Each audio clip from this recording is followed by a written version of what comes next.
news in Scotland this afternoon, but time now to hand to our commentary team at Celtic Park. It's Celtic against Livingston with Pat Bonner, Alan Preston and Liam McLeod.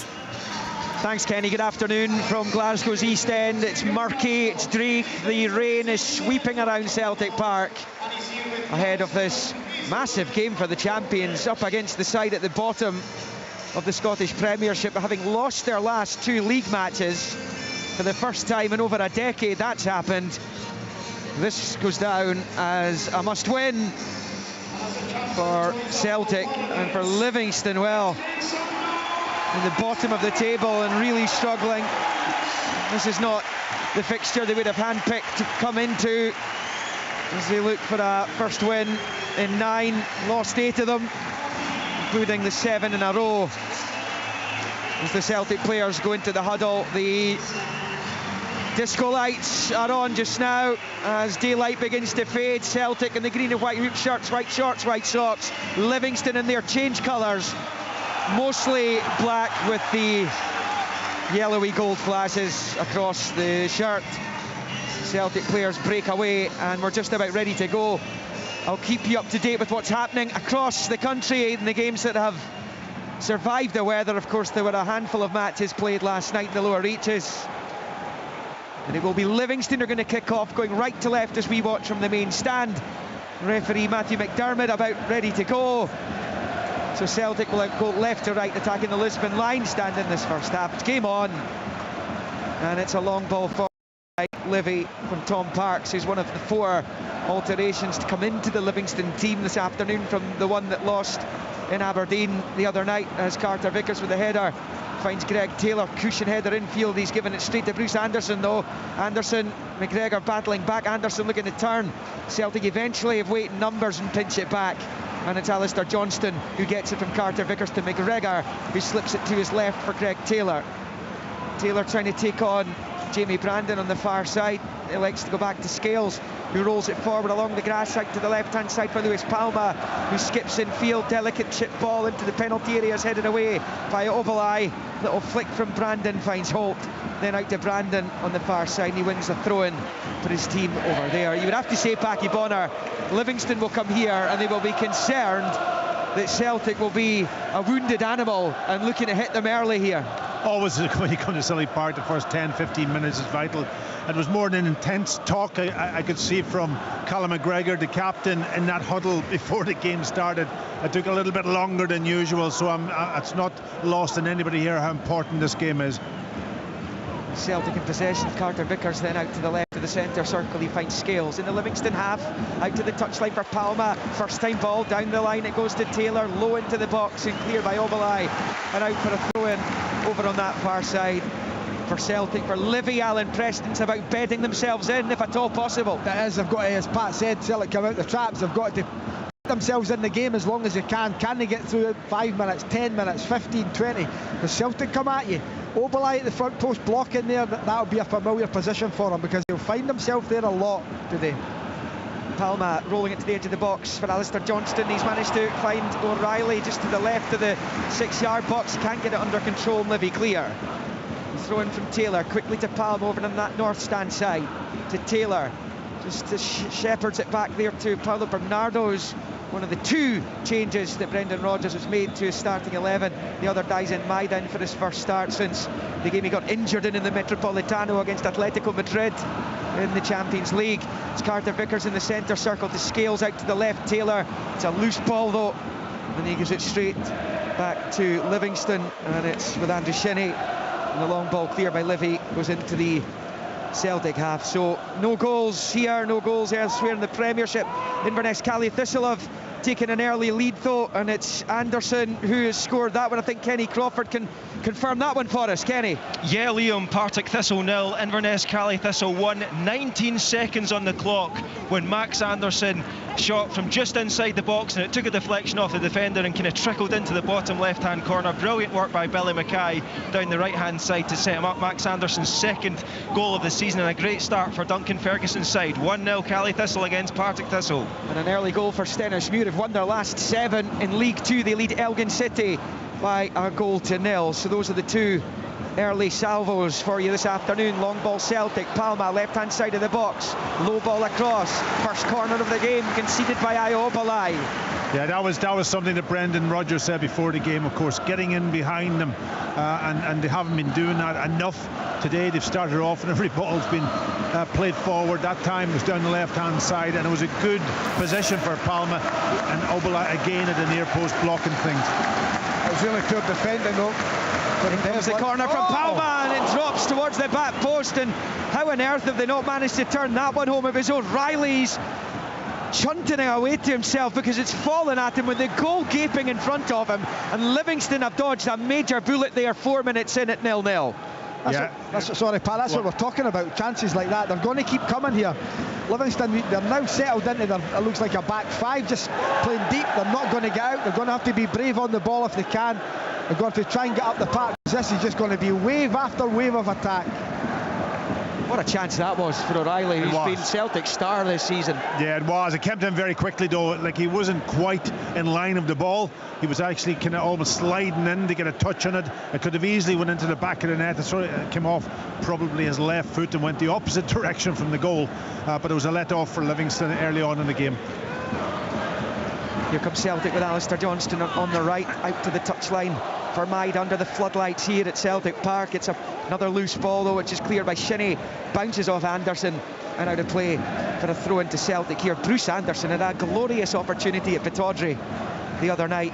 2-1 down at the time. He was one-on-one with the goalkeeper where he put it past the right-hand post, and when your luck's not in, it's not in, and it wasn't for Bruce Anderson, who's got his place in the starting 11 today. Long ball to the edge of the Livingston box. Parks, you got something onto it, wasn't a decisive clearance, comes off Pittman and out for a Celtic throw-in on this near side. Bowled back by Alistair Johnston to McGregor. Back to the Canadian on the right-hand touchline, level with the edge of the D of the Livingston box. Finds Bernardo to Johnston, to Bernardo, to Maida, back to Bernardo, right-hand side of the penalty area. Rolls it back to the right angle for Johnston, who finds McGregor. Going back the way here though, Celtic. Taylor out to the right-hand touchline for Johnston. Bit of time, rolls it to O'Reilly. First time across the 6-yard area. It's gathered by Jack Hamilton, who's come into the Livingston team in goal this afternoon for Shamal George, who's been benched, and he'll be delighted, Alan, to get that feel of the ball there, the Livy keeper. But that was better intricate passing from Celtic. That was lovely play by Celtic, and good on Jack Hamilton. That'll be a nice comfortable take for him at the near post. It's a great run. Kyogo's trying to get across the front of Obalai as the ball comes in, but Jack Hamilton's there and collects it, takes it cleanly. Good start from Jack. It's with Carter Vickers just inside his own penalty area. Whirlwind enough start by Celtic here, and high winds. That's rolled forward towards Kyogo. He's got goal side of Parks, right hand side of the box. Across it comes, but Hamilton will flop down onto it. The offside flag's gone up against Kyogo in any case, so they managed to find the net. It wouldn't have counted. He's got 8 goals this season, Kyogo, and it looked as though it had dropped to him in a really nice area, right hand side of the box. Didn't have great execution in the pass though, not that it would have mattered in any case. Yeah. There's been a goal at Rugby Park, the first in the Premiership this afternoon. Let's go to Stephen Craigan. Liam, it's been a blistering start for Kilmarnock. They almost took the lead after 4 minutes. Header by Brad Lance just over the crossbar. A couple of minutes later, they eventually did take the lead. Good play on the right-hand side by Daniel Armstrong. Skipped inside, fed David Watson about 20 yards from goal. Ball just bounced up for him, lovely, and what a strike with his right foot. 1-0 to the home side. Killie in fantastic form. They won 4 of their last 5 at Rugby Park. It was a fortress for them last season. It is again this, as Palma picks up and gets it through to the left-hand side of the box for Taylor. Back to Kyogo, blocked on the line. Well, the goalkeeper was there as well, but James Penrice is just in front of him. Brilliant play from Celtic on that left-hand side, and it's a good hit. But I think it's Penrice that gets it. Maybe Jack Hamilton, but I thought Penrice was back doing brilliant defensive work there, just clearing it off the line. Yeah, it was a great block. I thought he was going to lift it high into the net because the near post was almost difficult to squeeze it past the goalkeeper now, but it's obvious in this game that those words of Brendan Rodgers, getting in behind the defence, is almost and brain and their brain. So from that perspective,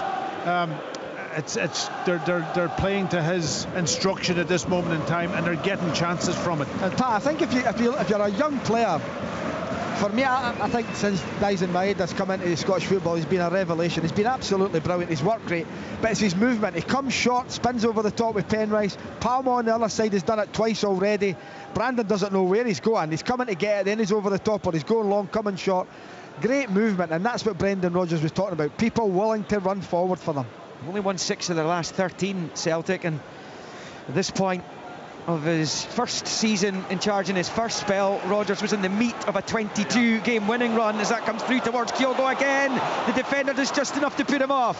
Kyogo picks up the loose ball, right-hand side of the box, and then a misunderstanding with Bernardo, and it goes behind for the goal kick to Livingston. It's 0-0 on 9 minutes, but this is all Celtic. Just how long can Livingston withstand this pressure? Yeah, and it's, you know, the frustration I talked about Kyogo sometimes is he's making those runs and the ball doesn't come to him. Today, every single time he's made a run, the ball has been played. Some been cut out, but some of them have found their target also, and he'll be enjoying himself because of that. I think when you look at, I was saying to you earlier, Pat, before the game started, when you have Maeda and Jota as it was last year, he knew when the ball was coming in. Yeah. He's got different wingers this year now, but Maeda's back in, but in recent weeks it's been Mikey Johnson. Palma's not, he doesn't know when they're going to deliver the ball for him, so making the same runs as he did last year wouldn't necessarily work. He's going to have to change his game a little bit with whatever wingers are coming in. Dumbarton have taken the lead against Clyde in League 2, looking to make inroads on Peterhead and Stenhousemuir ahead of them in the bottom rung of the SPFL, so 1-0 to Dumbarton at the Rock. As DeLucas picks up for Livingston, his clearance comes bouncing off Taylor and it drops back kindly for Jack Hamilton in his 6-yard area. 10 in, 0-0 here. That opening goal in the Premiership scored by young David Watson to give Kilmarnock the lead against St Johnstone at Rugby Park, having scored that excellent winner at Pittodrie a couple of midweeks ago. A talented young player signed a contract extension recently. He drops out to the left-hand side for Greg Taylor for Celtic. Infield to McGregor. McGregor now into the centre circle. And then to Carter Vickers. Forward to Johnston, right-hand side. Back to McGregor, just outside the centre circle with the left foot. Manages to switch it out to Palma. Palma decides to go for goal, and it's one of those knuckleball efforts. He shoots, it goes wide of the left-hand post, and it stays Celtic 0, Livy 0. Yeah, as well wide. I thought actually he should have done better because the space had actually opened up for him, and he didn't hit the target from that distance, probably about 20, maybe 3 yards out over on the left-hand side, cutting in on his right-hand side. The goal was wide open for him to hit the target, but he knocked it well wide, so disappointing from him. But you know, you can see also even McGregor is playing balls quicker and sharper forward, which is the key to, I think, this Celtic team, and it suits the players that is in the squad. There's no doubt about it. It's going to be a Celtic free kick for a foul over on that far side. Joe Newbley was involved. Celtic free kick. It's open all Mike's you're looking for. We're not running that today because the matches have gone off in the Premiership. The game's at Dens and Dingwall.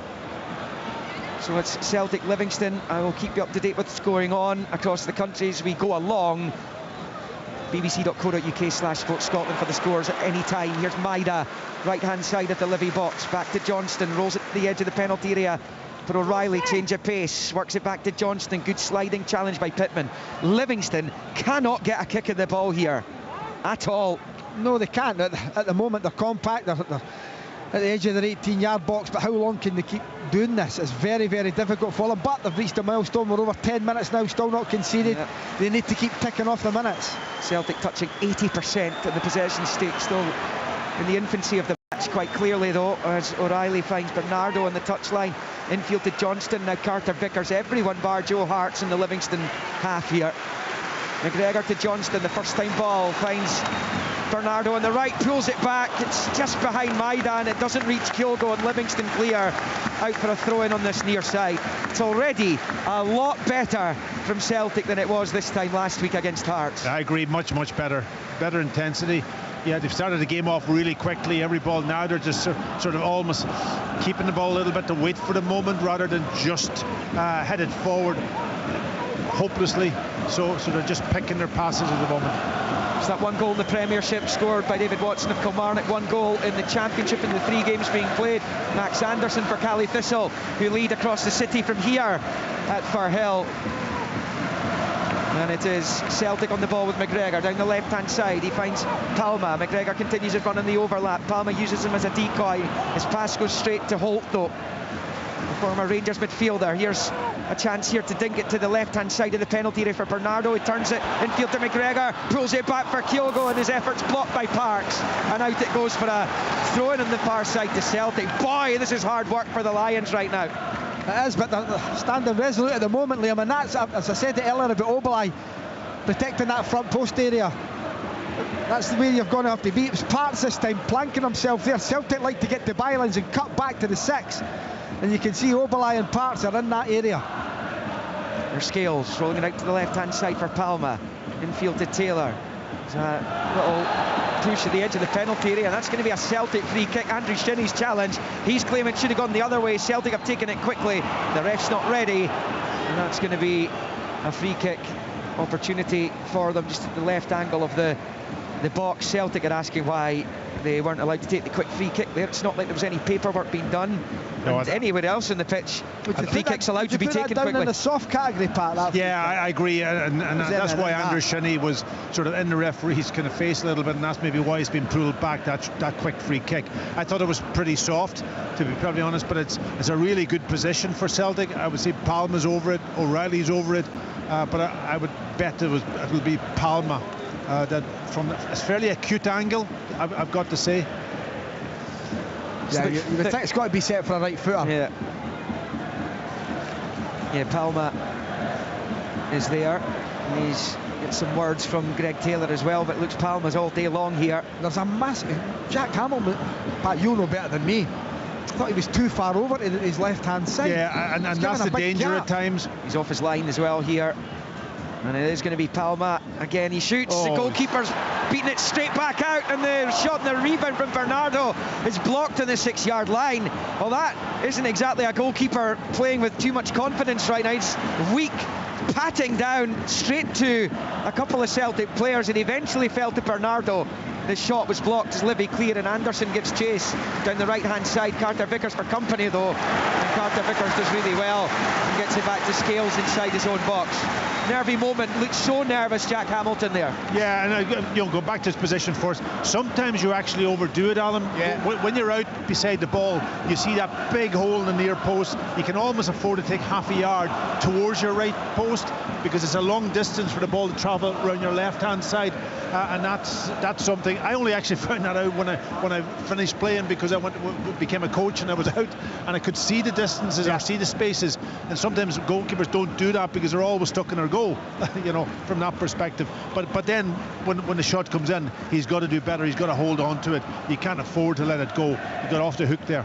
It wasn't a difficult shot to collect. It was comfortable. It was right at him, and he beats it down, and he's very, very lucky. Sympathy with the Hibs and Aberdeen fans today have made journeys to their respective matches only to see them postponed. Dundee, Aberdeen, Ross County, Hibs, both called off. The former was called off earlier on, or later on, just the back of 2 or just on 2 o'clock, so hardly ideal. That, particularly the weather in Aberdeen today, is absolutely shocking as well, so they made their way out of the city only for that game to be called off at the 11th hour. It's been a goal at Firhill. Remember, Caley Thistle leading Partick Thistle, Kenny Crawford. Yeah, the home fans have found their voices, Liam, because it's now Partick Thistle 1, Inverness Caley Thistle 1. Jack McMillan with the equaliser from close range. Really good work on the edge of the box by Kerr McInroy and Blair Alston, and the ball broke to McMillan just inside the 6-yard box, and he squeezed it under Mark Ridgers for his second goal of the season. 1-1 between these two sets of Jags. Partick Thistle desperately trying to hang on to the coattails of the two above them.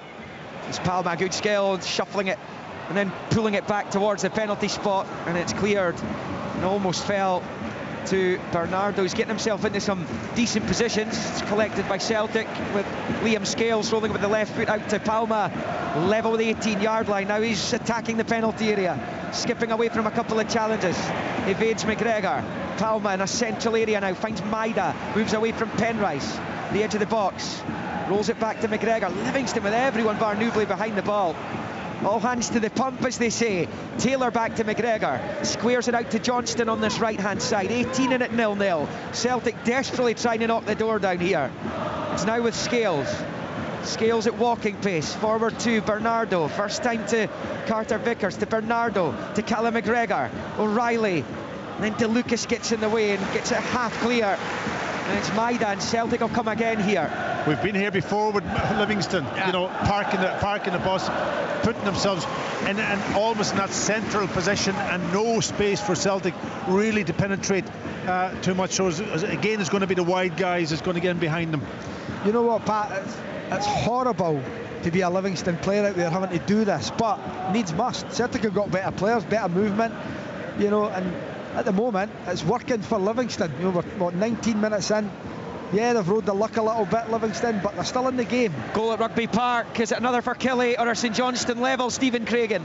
Liam, it's a second goal for Kilmarnock here, running a mock in the opening 16 minutes. I've got to say, Daniel Armstrong once again at the heart of the move. What a terrific afternoon he's having so far. Cuts in from that right hand side, jenking on his left foot as he does, lifts his head, rolls the ball into the path of Marley Watkins, who just toe pokes it under meet off and goal. And it's now Kilmarnock 2, St Johnstone 0.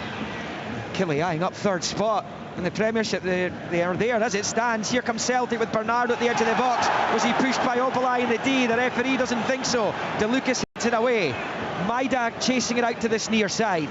In the 20th minute of the game, no goals here as yet. Maida picks up on the right hand side. Going to come in field, finds Callum McGregor with a square ball. Now it's Greg Taylor, shifts it to Kyogo in the box. His first touch isn't great, he's still trying to get onto it. Breaks out to the left hand side for Palma, who runs into Brandon and is forced back out towards the corner flag. Collected here by Kyogo, little disguised reverse ball, across the face it comes, and Maida can't turn it home. Greg Taylor on the left hand side of the 6-yard box knocked it across, and once again that Livingston goal living and oh so charmed life. It stays Celtic 0, Livingston 0. I've got to play, but I think Parks gets a touch on that. I really do, and it's a tapping at the back post for Maeda. I think great defending again, but wonderful play by Celtic on the left hand side. Yeah, I agree with you, Alan. That's two great interventions that Tom Parks has made. One when he tracked Kyogo in the first instance to get a block it, and now at the back post. I think he was really, really good that he didn't even put it into his own net. But yeah, good play from Celtic getting in behind. So 2-0 it is to Kilmarnock against St Johnstone. Goalless here as it is at Tynecastle in the game between Hearts and St Mirren. 3 games in the Championship, only 1 with goals. 1-1 Partick Thistle, Cali Thistle. Goalless here, Drionians, Morton and Arbroath, Dunfermline. And as we go down the leagues, Forfar have taken the lead at Balmoor against Infirm. Peterhead, Seb Ross with the goal. Peterhead 0, Forfar Athletic 1. That of course in League 2. Spartans lead Stranraer by 1-0, and Danny Denham's got the goal in that one. So the goals are ringing in the lower reaches of the league. Spartans, they won 7 of their last 9 against the Stranraer team, which is 1 win in 6. So perhaps not a surprise that the Edinburgh side lead that one. And as I said earlier, Dumbarton 1-0 up on Clyde, Stennismuir 1-0 up on Elgin City. bbc.co.uk/Sport Scotland. All the scorelines as they stand available there at any time. As Joel Newbley picks up for Livingston a rare forage into the Celtic half. It's knocked away from him though pretty simply in the end, and it bounces off Palma and out for a Livingston throw-in. Just a few yards inside Celtic territory over on that north stand side. So Livingston have just about negotiated the first quarter of this game without Celtic scoring. Yeah, which is really good from their perspective. They'll be delighted. I'm thinking, did Jack Hamilton have any really big saves to make so far? There was blocks, there was clearance off the line at the back post, but from a goalkeeper's perspective, I don't think he's had to make any unbelievable saves.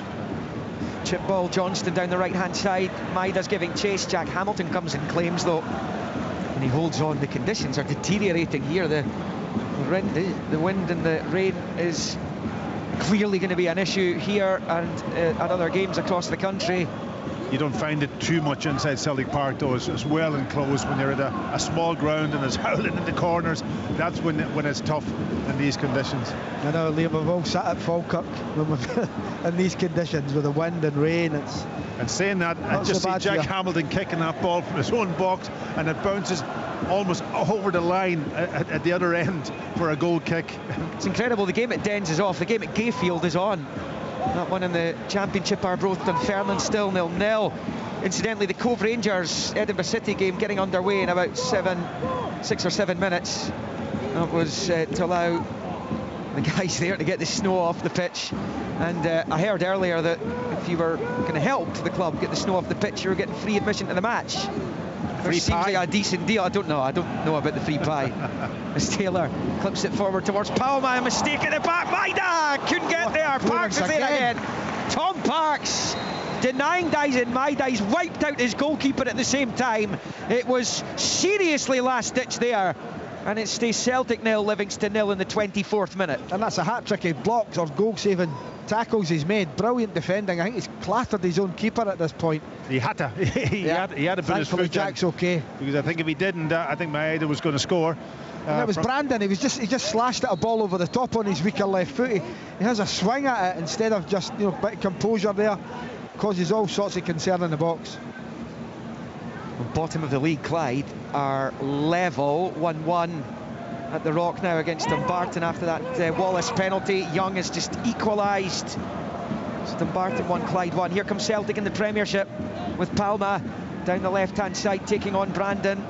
Back to the left angle of the box for Taylor. Squares it to Johnstone. Delicate chip ball in. It's too high for O'Reilly. Might have been offside anyway. Celtic play on. There's a shot at goal from Palma which rises high over the bar. And it stays Celtic 0, Livingston 0. I mean, they've done everything but score so far, Celtic. So Brendan Rodgers will hope he can keep the supporters with him as long as possible. It's all about winning the game here today for Celtic off the back of the defeats at Kilmarnock and here to Hearts last weekend. Yeah, it seems, you know, that it's only a matter of time that Celtic will score with the amount of possession they have and the way they're actually playing today. But Livingston have done well to hold out.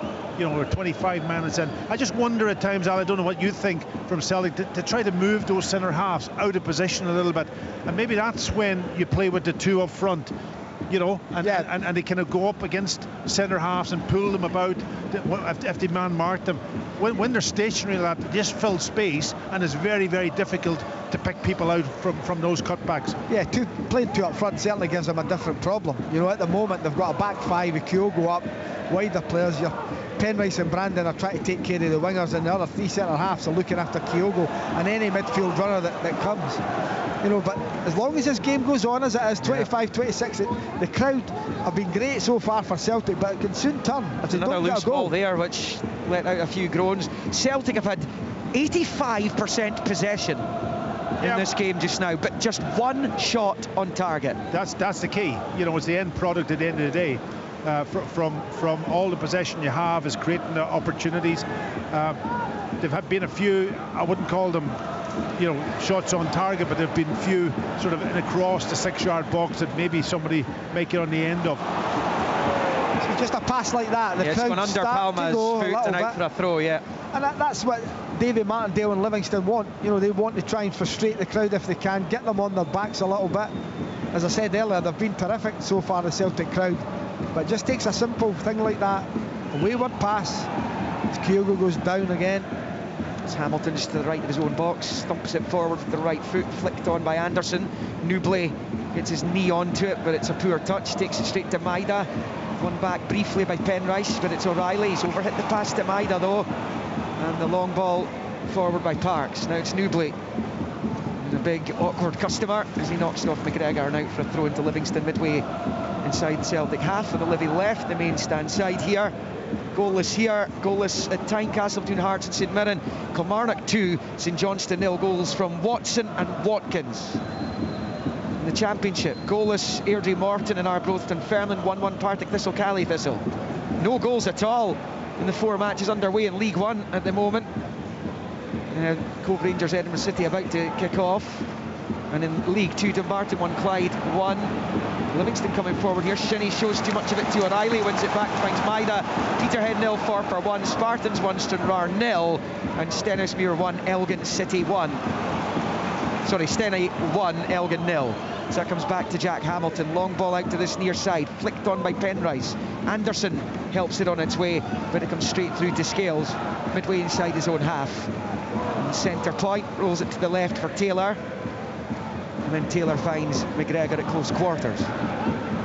McGregor out to Johnston. He's got runners ahead of him. One of them's O'Reilly. It's a long ball forward towards him. It's cut out by a combination of Obalai and Parks. Celtic a bit back though. It's shifted to Taylor. Forward to McGregor. Rolls it out to Palma. Level with the Livy 18. We're going to take on Brandon. Back to the left angle of the box for McGregor. Then Bernardo to McGregor. Left-hand side's a low ball across, and it's cleared by Obalai. Bounces off to Lucas. It could easily have gone into his own net, and it goes behind for a Celtic corner. Yeah, he was lucky he was outside the post, wasn't he? You know, because if he was inside the width of the goal, I think that was in the back of the net, because it ricocheted so quickly that the goalkeeper had no chance. It's that position again, though, that Celtic get to the byline, cut it back to the 6-yard box, and again it's Obalai in the right place. And he's lucky, you're right, Pat, hits off to Lucas and out. But you know what, it's what Celtic do, they just relentlessly put balls into that area of the pitch. Palma can't spot up the ball, the wind blowing it, eventually takes the corner. It's a poor one though, and Livingston battered it clear out for a throw-in over on the far side, which Palma is over at the moment. He's about level with the penalty spot now. By the time he takes it, finds Taylor back out wide for Palma. We're knocking on the half hour here, 0-0. It's back with McGregor, infield to Scales. Scales has plenty of options ahead of him, but that thick black and yellow wall in between that's causing Celtic a headache at the moment as Palma crosses in, breaks towards Maidan. It's a weak effort really at Jack Hamilton. O'Reilly might have got a little touch onto it as well, and it stays Celtic 0, Livingston 0 as we just about approach the 30 minutes. Again, good ball in. O'Reilly, you're right, Liam, just doesn't get enough on it there. But I've got to applaud Livingston. I think their team shape's brilliant, Pat. Really difficult for Celtic to break down. They're very compact. There's not a lot of balls going up the inside of the wing backs, which I'm sure Davey has probably been working on all week, because that's the last thing you want, you know, Maeda or Palma running beyond you. Yep. Celtic have got a bit of joy there, and it's been their final ball into the box, has not been able to pick anyone out, but their work rate that Davy Martindale's getting out his side, you can't question at all. Could be a big goal. The first in League One this afternoon comes for Dale Carrick, who's given Stirling Albion the lead against Queen of the South. The Queens have won their last couple, and Stirling Albion looking to fight back after 6 straight defeats, winning a draw in their last 2. They lead that fourth bank there. Here comes Maida on the right for Celtic, attacking the Livingston box. He's into it now. Parks holding him off expertly, and it rolls back to Jack Hamilton, and the scoreline here remains Celtic 0, Livingston 0. Top against bottom, remember. Yeah, and it's been all Celtic from a possession point of view, but they've been struggling just to break down that back line of 5, and then you've got 3 midfielders sitting in there. You've got 8 players and at times 9 players and to break down, and they've kind of struggled really to get it. It's fairly predictable because the ball has to go to the wide players, and then once it goes wide, the wing backs sort of engage, and the centre half stay where they are. They line that 6-yard box, and it's very difficult to break them down. Carter Vickers' delicate chip ball to the edge of the Livingston box is headed half away. Bernardo finds Palma, breaks to McGregor, just outside the D, rolls it to the right of the box for Johnston. Livingston pushed back against the ropes here. Johnston pulls it back, but it's a poor one, and it's cleared by Shinnie, who was the match winner the last time Livingston got the better of Celtic a couple of seasons ago. Yeah, and where Livingston will be dangerous if they get a set piece. There is no question. That's what they'd be hoping. They're hoping that they stay in this game for as long as they possibly can, and they might find something higher up the pitch from a set piece or something later in the game. Don't score much, do they, Livingston? Not many goals. That one scored by Guthrie the other night. Curtis Guthrie scored at Pittodrie. It was their first in 2 months, Alan. Yeah, they've found it really difficult to get goals, you know. I think Newbley's out of contract in the summer. I think this is a massive 6 or 7 months for him, because this time last year you were talking about clubs looking at him, and obviously Davey had an option which he took up, and he stayed for an extra year. But you know what, he needs to start scoring goals, and these games are very difficult for him, I get that, but the next couple of games that they've got coming up, Newbley has to step up, Anderson's the same. Celtic on the ball here with Callum McGregor midway inside the Livingston half for Johnston, slipping it through looking for Maida. Again, it's an easy ball for Livingston to clear. See, instead of Maida running up the inside of Penrice, the fullback, just hold his width. I think that's where Celtic will get their joy in the wider areas, if they stay wide, right on the touchline, because there's so many bodies in there. You know, there's 3 centre halves, Penrice, if the ball is played up the inside, as it was there, it was Parks it was over to clear it. Celtic will get joy if they hold their width. Livy's next 2 games that Alan was talking about are massive. Huge. St Johnstone at home on Wednesday, followed by a trip to Motherwell next Saturday. And that is when they really need a rot stopper. Long ball from Jack Hamilton. It's headed by Bernardo infield. It's dropped straight to Anderson, who finds Newbley. I think it was offside. It's now with Penrice in the box. Hart makes the challenge. He was, of course, sent off against Livy at Ammonvale early in the season, but the flag has gone up. I did suspect that would be the case. So it's 0-0 here, 0-0 at Tynecastle, and 2-0 to Kilmarnock against St Johnstone. But I believe that the deadlock has just been broken in the capital. Michael Stewart. It has indeed, and it's from Mr. Predictable, Lawrence Shankland, putting the home side 1-0 in front. There's a corner kick that come in. St Mirren weren't able to deal with it. It broke to Mark O'Hara, who tried to just flick it out of the box. Alex Cochrane intercepted. He dinked it to the back post area, and Lawrence Shankland, diving header into the back of the net. Zach Hemming couldn't do anything to stop it. 1-0 to Hearts. This is where you miss Willie Muller being on the programme today. You want to wind him up, are you? I'm sure he's listening. He will be. He's on his way back to snowy Aberdeen. Here's Jason Holt down the right-hand side, cutting into the Celtic penalty area, would you believe? Looks to cross, looking for Anderson. It's cut out, though, by Bernardo, and he's able to slip it clear.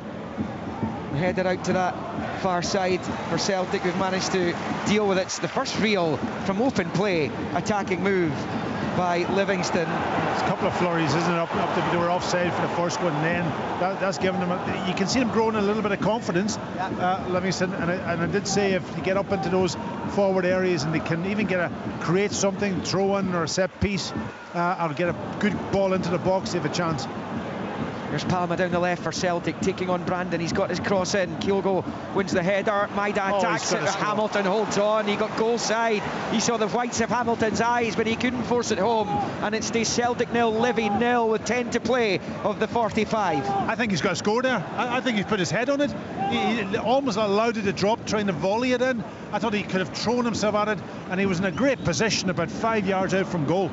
Yeah, you're wanting him to score, and I'm shouting on Jack Hamilton to come off and collect it. I thought he should have been off to collect it, the initial header. I thought it was up to him to come and do it, you know, but by hook or by crook, it's still not in the back of the net. Not a great header away by Carter Vickers. Anderson finds Newbley out to the right. It's Holt, goes back the way to Brandon. Infield, it comes to Shinnie, goes back to DeLucas, right-hand side of the centre circle. Livy enjoying more of the ball just in the last few minutes. The big switch towards Penrice is headed away by Johnston, then O'Reilly nods it back to Johnston. He plays it along his 18-yard line for Liam Scales. That goal, incidentally, for Shankland is his 15th of the season and 8th in 10 games.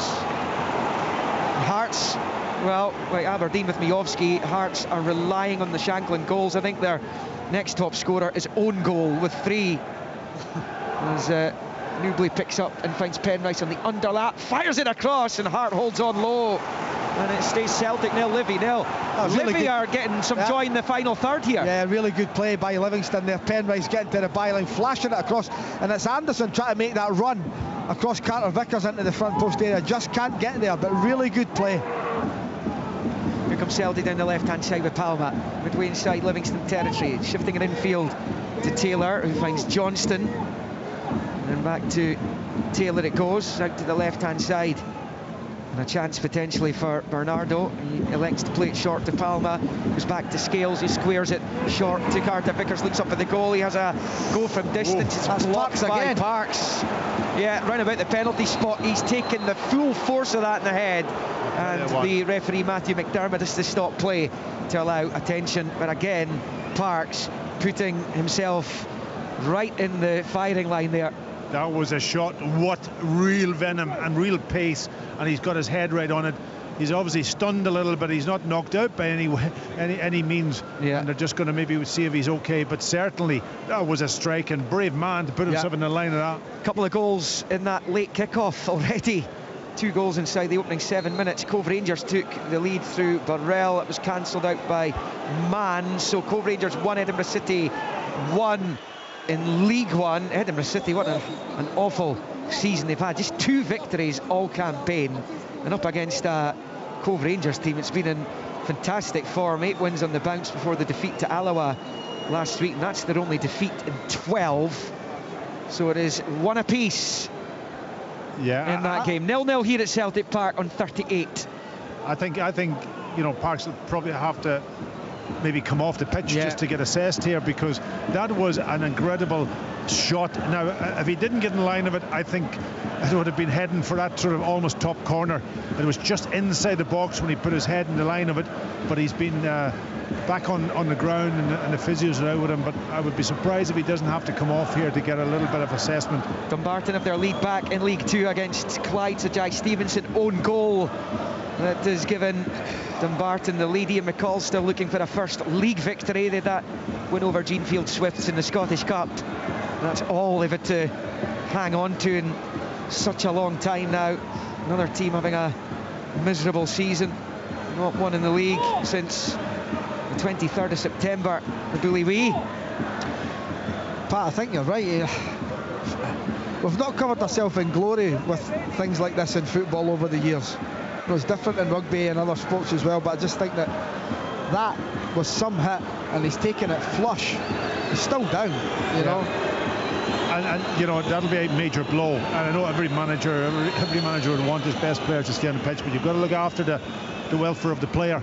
But if he does have to come off in any way and stay off, then it would be a major blow, because he's been outstanding in this first half. He's been absolutely brilliant. He's put his body on the line, as we've seen again.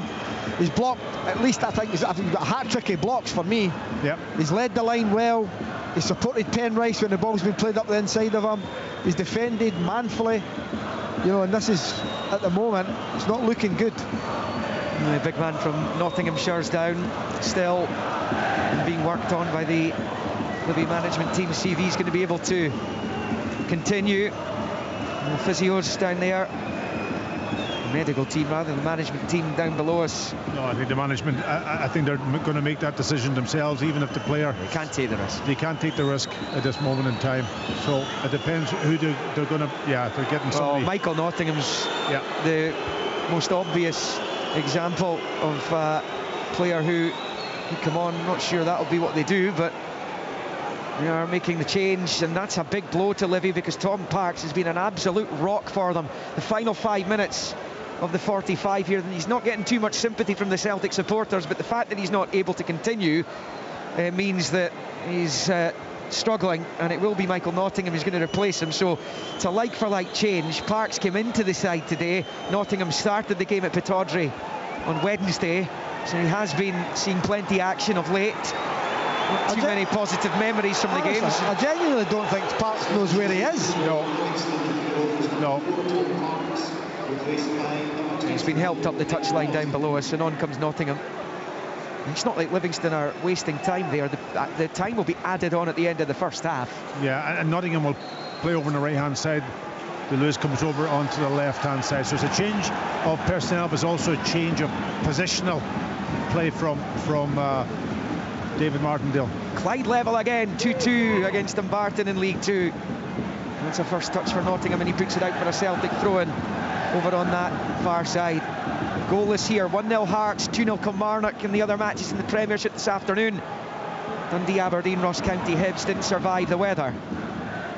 Here is Taylor over on the left-hand side, level with the Livingston 6. Sound of play for a throw-in though to Livingston, deep inside their own half. They've actually managed to take a point from here in 3 of the last 5 seasons. There's not too many sides can boast that. No, and it's a mirror of that of those games. You know, sitting in, defending that 6-yard box with their life, putting players putting themselves on the line, getting their blocks in, not allowing Celtic to get shots on target, and that's been the success they've had in the past, and it's no different today. I think they've been excellent, Pat. Really do. Livingston, brilliant shape to them, really workmanlike. You can see Holt in there pointing people about, moving folk about the pitch. Their back five have not given up that much. Celtic's passing's been a bit wayward as well. And that can infect the whole team, can't it, when that happens? A couple of stray passes, and it can go through. There's another one, yeah. Straight to Jason Holt, the Livy skipper for the day, clears with the right foot up towards halfway, and it breaks to Carter Vickers, who finds Scales. Can Celtic find the lead before the break? They've had chances, haven't taken them. And it's McGregor to Carter Vickers. Short back to Callum McGregor, just outside the centre circle. Flicks it short there to Taylor. And then to Carter Vickers in the circle. Forward pass there to McGregor.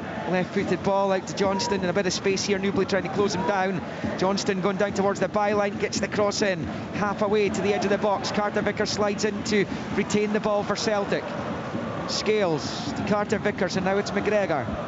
Celtic resetting this attack. It's back to Bernardo. He can't find O'Reilly, and it's cleared by Bruce Anderson and out for a throw-in on this near side to Celtic. Just taken quickly by Johnston.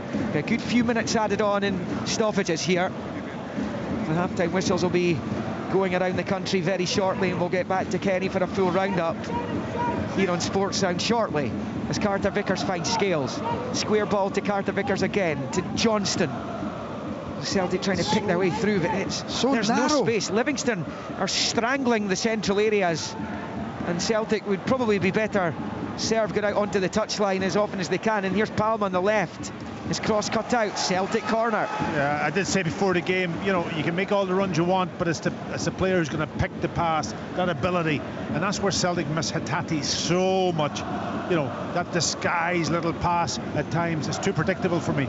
Still plenty quality out there to beat the team at the bottom of the league, though, you would have to say.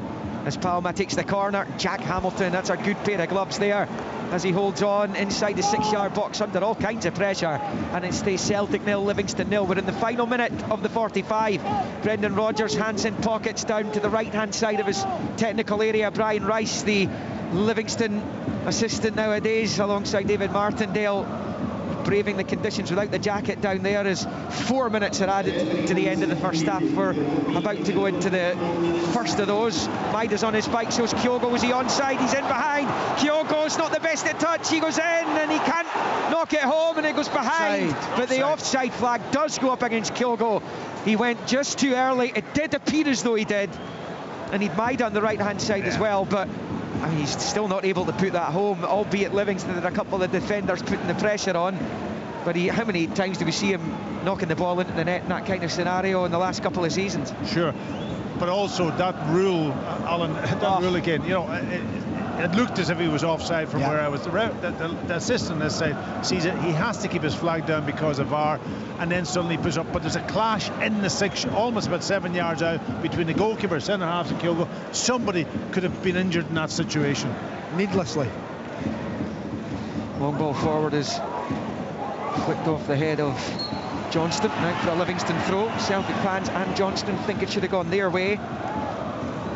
Davies a couple of minutes away from a really good 45 minutes where it's been back to the wall, yes, it's been defending a lot, but it's not as if Jack Hamilton's had to make save after save after save, and he'll be quite happy with his team shape. He'll be obviously gutted he's missing Parts in the second half, but he'll be hoping that Nottingham can come on and do exactly what Parts was doing. So that's a big ask in itself.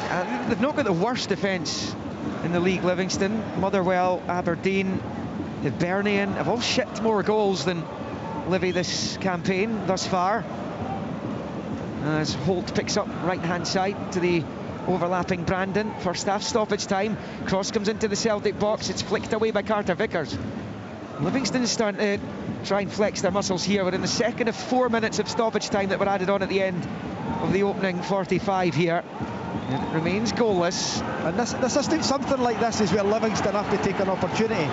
Throw it in the box, long throw in, stick Obalai up if you can, stick De Lucas up, because the chances are few and far between. You've got a long throw in, so throw it right in that box. Falkirk have gone ahead at Annan in League One, and Cole Donaldson's got it.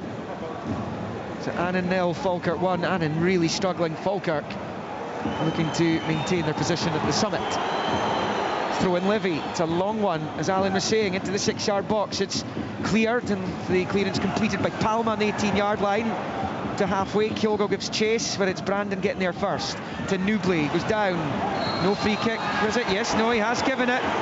Eventually, belatedly, Livy have a free kick bang on the halfway line, right in front of the Livingston technical area. And David Martindale's team have just about made it to the half-time interval here in Glasgow without their goal being breached. Yeah, I'd be delighted with that, actually. Get them in at half-time. And of course then get them concentrated for the start of the second half, but they'll be delighted to be in this position. Too right. It'll be fascinating to hear the crowd at half-time if it stays 0-0. They've tailed off Celtic though in the latter part of the first half, haven't they? All credit to Livy, they've came into the game, grown into it. New Blake cross ball into the box, might break for Opalai, he's got his back to goal, Celtic scramble it away, Anderson helps it forward towards Pittman, plays it back off, off Bernardo. Well, he's just inside the box. I thought he was just outside. Maybe just outside. I'll have a look at it, but we'll know shortly. There has to be a certain, off his hand there. Pittman gives it away and gives it straight to Maida. Well, I know Leanne's in the studio, but we're just about at half-time. It doesn't look as though they're going to be revisiting it. It's a foul there, but the referee waving play on. Celtic have it with Liam Scales on the left-hand side. In the final 20-odd seconds of the stoppages, Celtic might be able to conjure up one last opportunity to hit the front before the break. Scales with the long ball. It might break to Maida, hits it, blocked. That looked like it was making for the bottom left corner there. Maida hit it with the right foot down into the ground, but it's blocked, and it's half-time at Celtic Park, and the home fans once again left frustrated. A better showing than it was last week. That's not difficult though, because they were insipid against Hearts. For the first 25-30 minutes of this, they meant business. Lack of shots on target though, that was the biggest issue. A Palma free kick from just outside the box, which should have been dealt with better by Jack Hamilton. He did make the save, but it broke to a couple of Celtic players in the box. They couldn't force it home. They've had other opportunities as well. There was Penrice off the line from Kyogo, and there was opportunities for Matt O'Reilly inside the box. Kyogo found himself one-on-one with the keeper. He was crowded out by defenders. He was offside. In any case, Livingston, the longer that first half went on, they grew into it, and Celtic are being left frustrated again off the back of the defeats to Kilmarnock and Hearts. First time they've lost back-to-back league games since 2013. They haven't lost 3 successive league matches since October '94. They were playing their home matches at Hampden Park at that time. And whilst they're not behind, they are frustrated again. Half-time at Celtic Park is Celtic 0, bottom of the league Livingston 0. On digital radio, FM, online at BBC Sports Scotland, your smart speaker, and BBC Sounds. This is Sports Sound from BBC Radio Scotland. Scottish football lives here.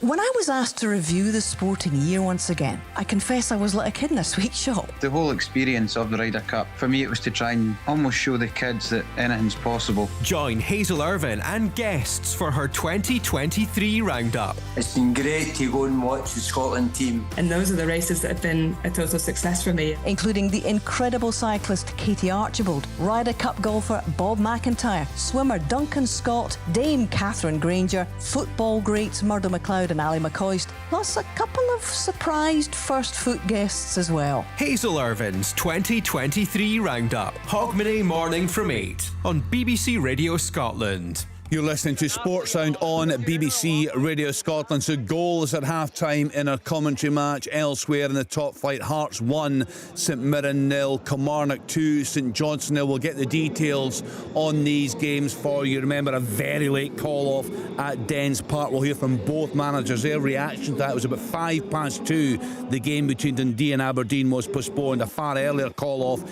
in Dingle. Around about 10 o'clock, Ross County against Hibs was called off. So the other score lines in the Championship this afternoon: Airdrie 0, Morton 0, Arbroath 1, Dunfermline 0. Could be back-to-back wins for Jim McIntyre as Arbroath manager. Partick Thistle 1, Inverness, Cally Thistle 1. Again, we'll cross to the ground for a report on that game. In League 1, Alloa 0, Montrose 0, Annan Athletic 0, Falkirk 1, Hamilton Accies 0, Kelty Hearts 0, Stirling Albion 1, Queen of the South 0, and it was a later start, 3:30 start, Cove Rangers 1, Edinburgh City 1. 24 minutes played in that game. In League 2, Dumbarton 2, Clyde 2, Peterhead 0, Forfar 1. Again, a later start there, just 25 minutes played. Half-time, Spartans 1, Stranraer 0, Stenhousemuir 1, Elgin City 0. And in England, it finished at lunchtime. West Ham United 2, Manchester United 0. Half-time, Fulham 0, Burnley 0, Luton 1, Newcastle United 0, Nottingham Forest 0, Bournemouth 0, Forest down to 10 men, and Spurs 2, Everton 0. It's a 5:30 start, should be some game. Liverpool against Arsenal. So let's then get round the grounds. Let's get to Tynecastle, Hearts against St Mirren. There for us, Michael Stewart. Thanks, Kenny. Yeah, half time here, it's the home side that sit 1-0 in front thanks to their captain Lawrence Shankland on the half-hour mark. There was a corner kick that came into the box that St Mirren really weren't able to deal with properly. They couldn't clear their lines. It dropped Mark O'Hara round about the penalty spot.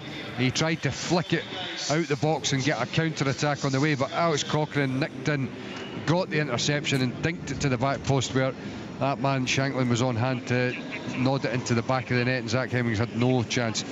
Hearts had actually started the game quite brightly. They were playing the game quite aggressively. They were getting forward and some good interchange in the phases of play going forward. But St Mirren, after that initial bright start from Hearts, they started to grow into the game and they were able to press and stop Hearts building attacks from the back. So it was quite an even game up until that half an hour point when Shankland put his side in front.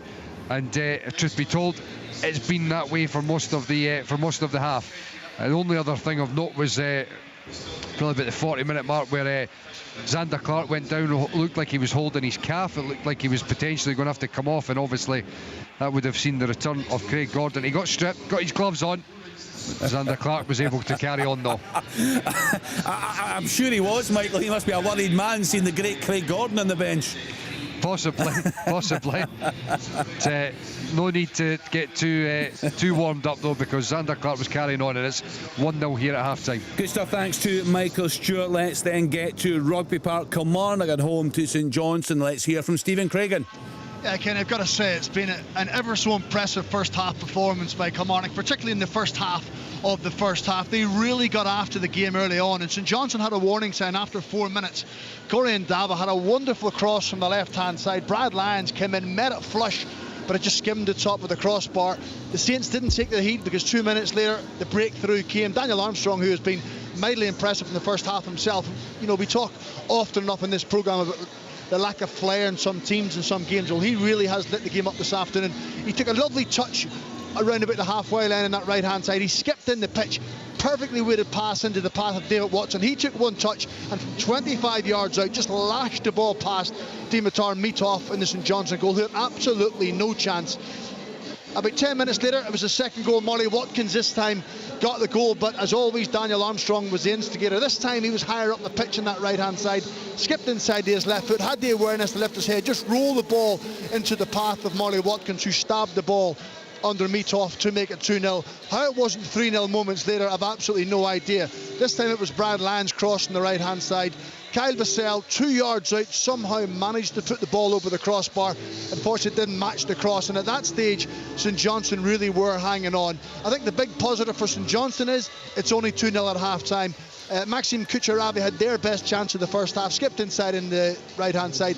It was a comfortable save in the end from Will Dennis, but they really do have to improve. Derek McInnes, he'll be frustrated it's not more than 2-0, but as it stands at the minute, a long way back for St Johnstone. Half-time here at Rugby Park, Kilmarnock 2, St Johnstone 0. Thanks, Stephen. Looking at the live table, Kilmarnock 4th in the table, 2 points behind Hearts, a point above St Mirren. Saints, as we were hearing, behind at Tynecastle this afternoon. Let's then get into the Championship, and our featured game is at Firhill. Partick Thistle against Inverness Cally Thistle with Kenny Crawford.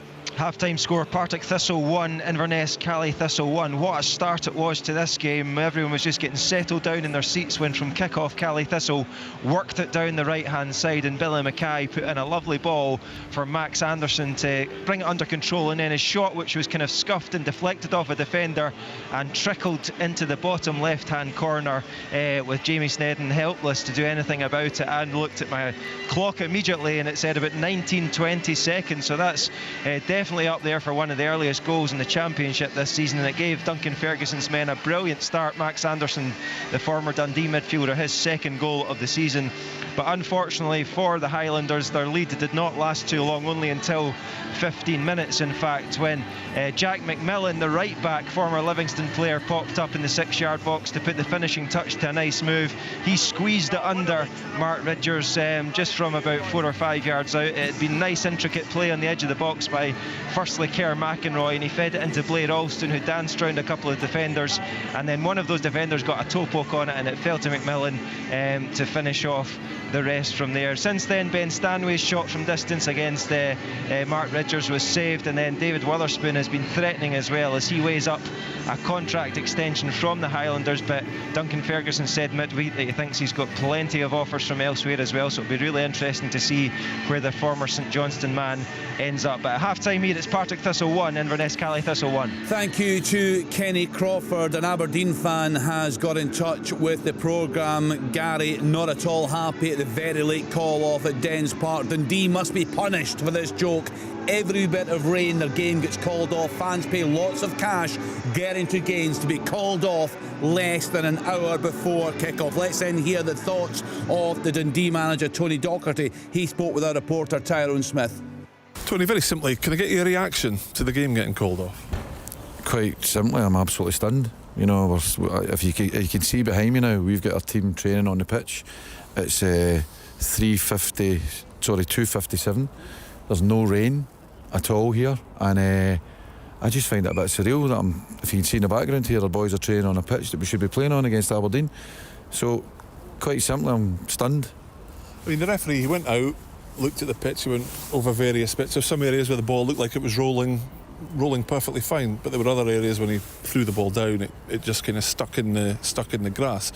But you're in no doubt that this pitch is playable and the game should have gone ahead. Listen, I've been here since 9 o'clock this morning, you know, in the grounds when I've been on the pitch, and you know, we never called in anybody because we've had previous games here, for example the Rangers game, where I was told the pitch was in far worse condition in terms of being waterlogged, so there was never any hesitation, you know, about the game was going to be on, and we were thoroughly looking forward to it, prepared properly for it, and just stunned, you know, that I'm now in a situation, I'm sitting in a conversation with you, and it's not even 3 o'clock, there's no rain, and my team are training on the pitch, which we should be playing a home tie against Aberdeen. I have to say, Leanne Crichton is alongside me in the studio. That is absolutely incredible. Astonishing. Tony Docherty. Yeah, no, it is. It's quite astonishing, and it'll add fuel to the fire of the fans that are left bitterly disappointed this afternoon, and clearly two sets of players and coaching staff that are also really disappointed. I would like a bit more clarity around it, if I'm being honest. I would like to hear the thoughts of the referee and what explanation that was given. If that is true, what Tony's saying, and that the condition of the pitch was a lot worse around that Rangers game, which we felt right up until the very end could have been very well postponed, then it's a real disappointment. But the fact that Dundee are training on a pitch that they will play again on Boxing Day, so they clearly feel the groundsmen have given it the go-ahead to go and train and play and do whatever they want. It's poor. It's really poor, actually. Yeah, no doubt about that. Chick was just pointing out a nice wee good news story. Lewis Ferguson, the Bologna captain, the Scot, of course, has scored a late winner for them this afternoon at home to Atalanta. Bologna 1, Atalanta 0. Derek will be absolutely delighted with that. As Leanne touched on there, Dundee, their next game at Dens Park is at home to Celtic on Boxing Day. Full coverage of that one on Sports. And I just wonder, Pat Bonner, what sort of nick Celtic will get into that game in, because my goodness, we heard quite the reception from the fans there at half-time. Yeah, you know, they started off really well, high intensity, getting in behind, lots of little balls played in. Maybe the final ball wasn't there, but they had some cleared off the line, good balls played across the 6-yard box, great blocks, I've got to say, from Livingston. And then it sort of kind of petered out, and then they started to pass and maybe taking that extra pass a little bit, and it suited Livingston. The bodies in the road, they were all sort of behind the ball, and Celtic struggled to break them down, and that's been a recurring theme over the last while. You know, Livingston then grew into the game and they got a few opportunities to progress up the pitch, and you can see the frustration then on the fans. They started to sort of kind of mumble a little bit, and then the reaction at half time, obviously against a team that's at bottom 0-0. It would be unthinkable that Celtic could lose points today at home to Livingston. I don't know what the reaction would be at the end of it all. Now listen, they've got 45 minutes to put it right. They've had lots and lots of possession, and I did say during commentary there looked like a matter of time before they scored, but they haven't scored, and that's the point. Yeah, they haven't scored. It's incredible, Alan Preston. I think everyone, despite Celtic's poor performances the past couple of weeks, given the state Livingston, and we spoke of this before the game, I think everyone would predict a very comfortable home win. It may yet go on to be the case, of course, but so far from these Livingston players, I'm just thinking what's involved here. It's discipline, it's concentration, it's fitness, it's everything, and they've done a great job so far. Yeah, they've got a game plan. Davies clearly drilled them all the last few days since the Aberdeen game, and it's working at the moment. They're making Celtic try and play everything down the middle, and that's where Livingston have got numbers. As I said in the commentary, if Celtic go right on the touchline with Palmer one side and Maeda the other, they'll cause them more concern, but they're coming off the touchline. They're trying to make runs up the inside of the wing backs. Stretch Livingston if you can. Livingston have been brilliant. They're missing Parks in the second half. He was immense in that opening period. Their work rate for a team bottom of the league, you wouldn't expect anything else of Davy Martindale's sides. They were really, really disciplined. No one jumped out of shape as well. They kept their shape as much as they could, and they limited Celtic to balls going across the box. Jack Hamilton was lucky with one free kick where he palmed it down, but he deserved that bit of luck, really, by the way his team's defended. But it's half a job done. But Alan, Celtic need to move those centre halves. They've got to pull them out of position. Sitting across the 6-yard box with 3 midfielders in front of them, and they're just killing space. It's a bit of luck then that the ball comes. They've got to move those players, and I think that's when you need the two centre forwards to almost be up against two centre halves and make those kind of unselfish runs without getting on the ball. Just drag them away to get a midfielder or get O'Reilly running into space, and that movement is not there. Well, a big second half ahead at Celtic Park. Let's get back to our commentary team of Pat Bonner, Alan Preston and Liam McLeod. Yes, I'll try and keep you up to date with all the other games that are going on across the country as we go along in this second half, which Celtic will kick off right to left, green and white hoop shirts. Livingston in their change colours, the black and yellow, and it's Celtic right to left, shooting towards the Johnstone stand. It's Taylor infield to Scales. No changes for either team at the start of the second half. Both will look to their benches throughout it, of course, and as Alan was saying there, Tom Parks hooked in the first half because of the injury. As Palma comes forward, left-hand side of the box, looks up, bends on the back post, it's in! Kyogo's there! And it's the perfect start to the second half of the champions!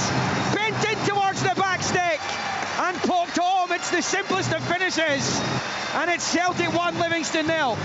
Yeah, Livingston too deep initially. It was a great run from Greg Taylor to drag somebody away to create the space for Palma to cut on the inside, and he played the ball in, but they're far too deep when he does strike that ball. They're almost back in the 6-yard box, and that allowed then Kyogo to be in a position where he could get a touch on the ball as it goes across the goalkeeper to the left-hand side to divert it into the goal. Perfect start for Celtic, and David Martindale must be thinking, what on earth has happened just right after half-time? I'm just wondering, is he offside? No, I don't think he was. I think Penrice is the one that's deeper than the rest of his back five. For some reason, it seems to be him that's just, I think it was anyway, slightly deeper, allowing Kyogo, and it's the worst possible start for Livingston. And I'm sure Davey would have reiterated that at half-time. Play your way into the game again, give them nothing. Within a minute, they're 1-0 down. Yeah, whatever he said at half-time was gone completely. Yeah. Plan A's blowing down London Road. It's Celtic in possession with McGregor out to Bernardo on the near side touchline. Comes off Holt last, and out for a Celtic throw midway inside their own half, and it's bowled back to Scales. Kyogo had only scored 1 goal in 12 games coming into this. Incredible. Yeah, that will G him up now and get Celtic obviously going again. But just going back to the goal, like, he put the ball in from 3 yards out, Alan. 3 yards out from goal. Yeah. That should never happen from a shot from almost about, what, 23, 24 yards out? There's 2 balls on the pitch. The referee's going to have to stop the game here, surely.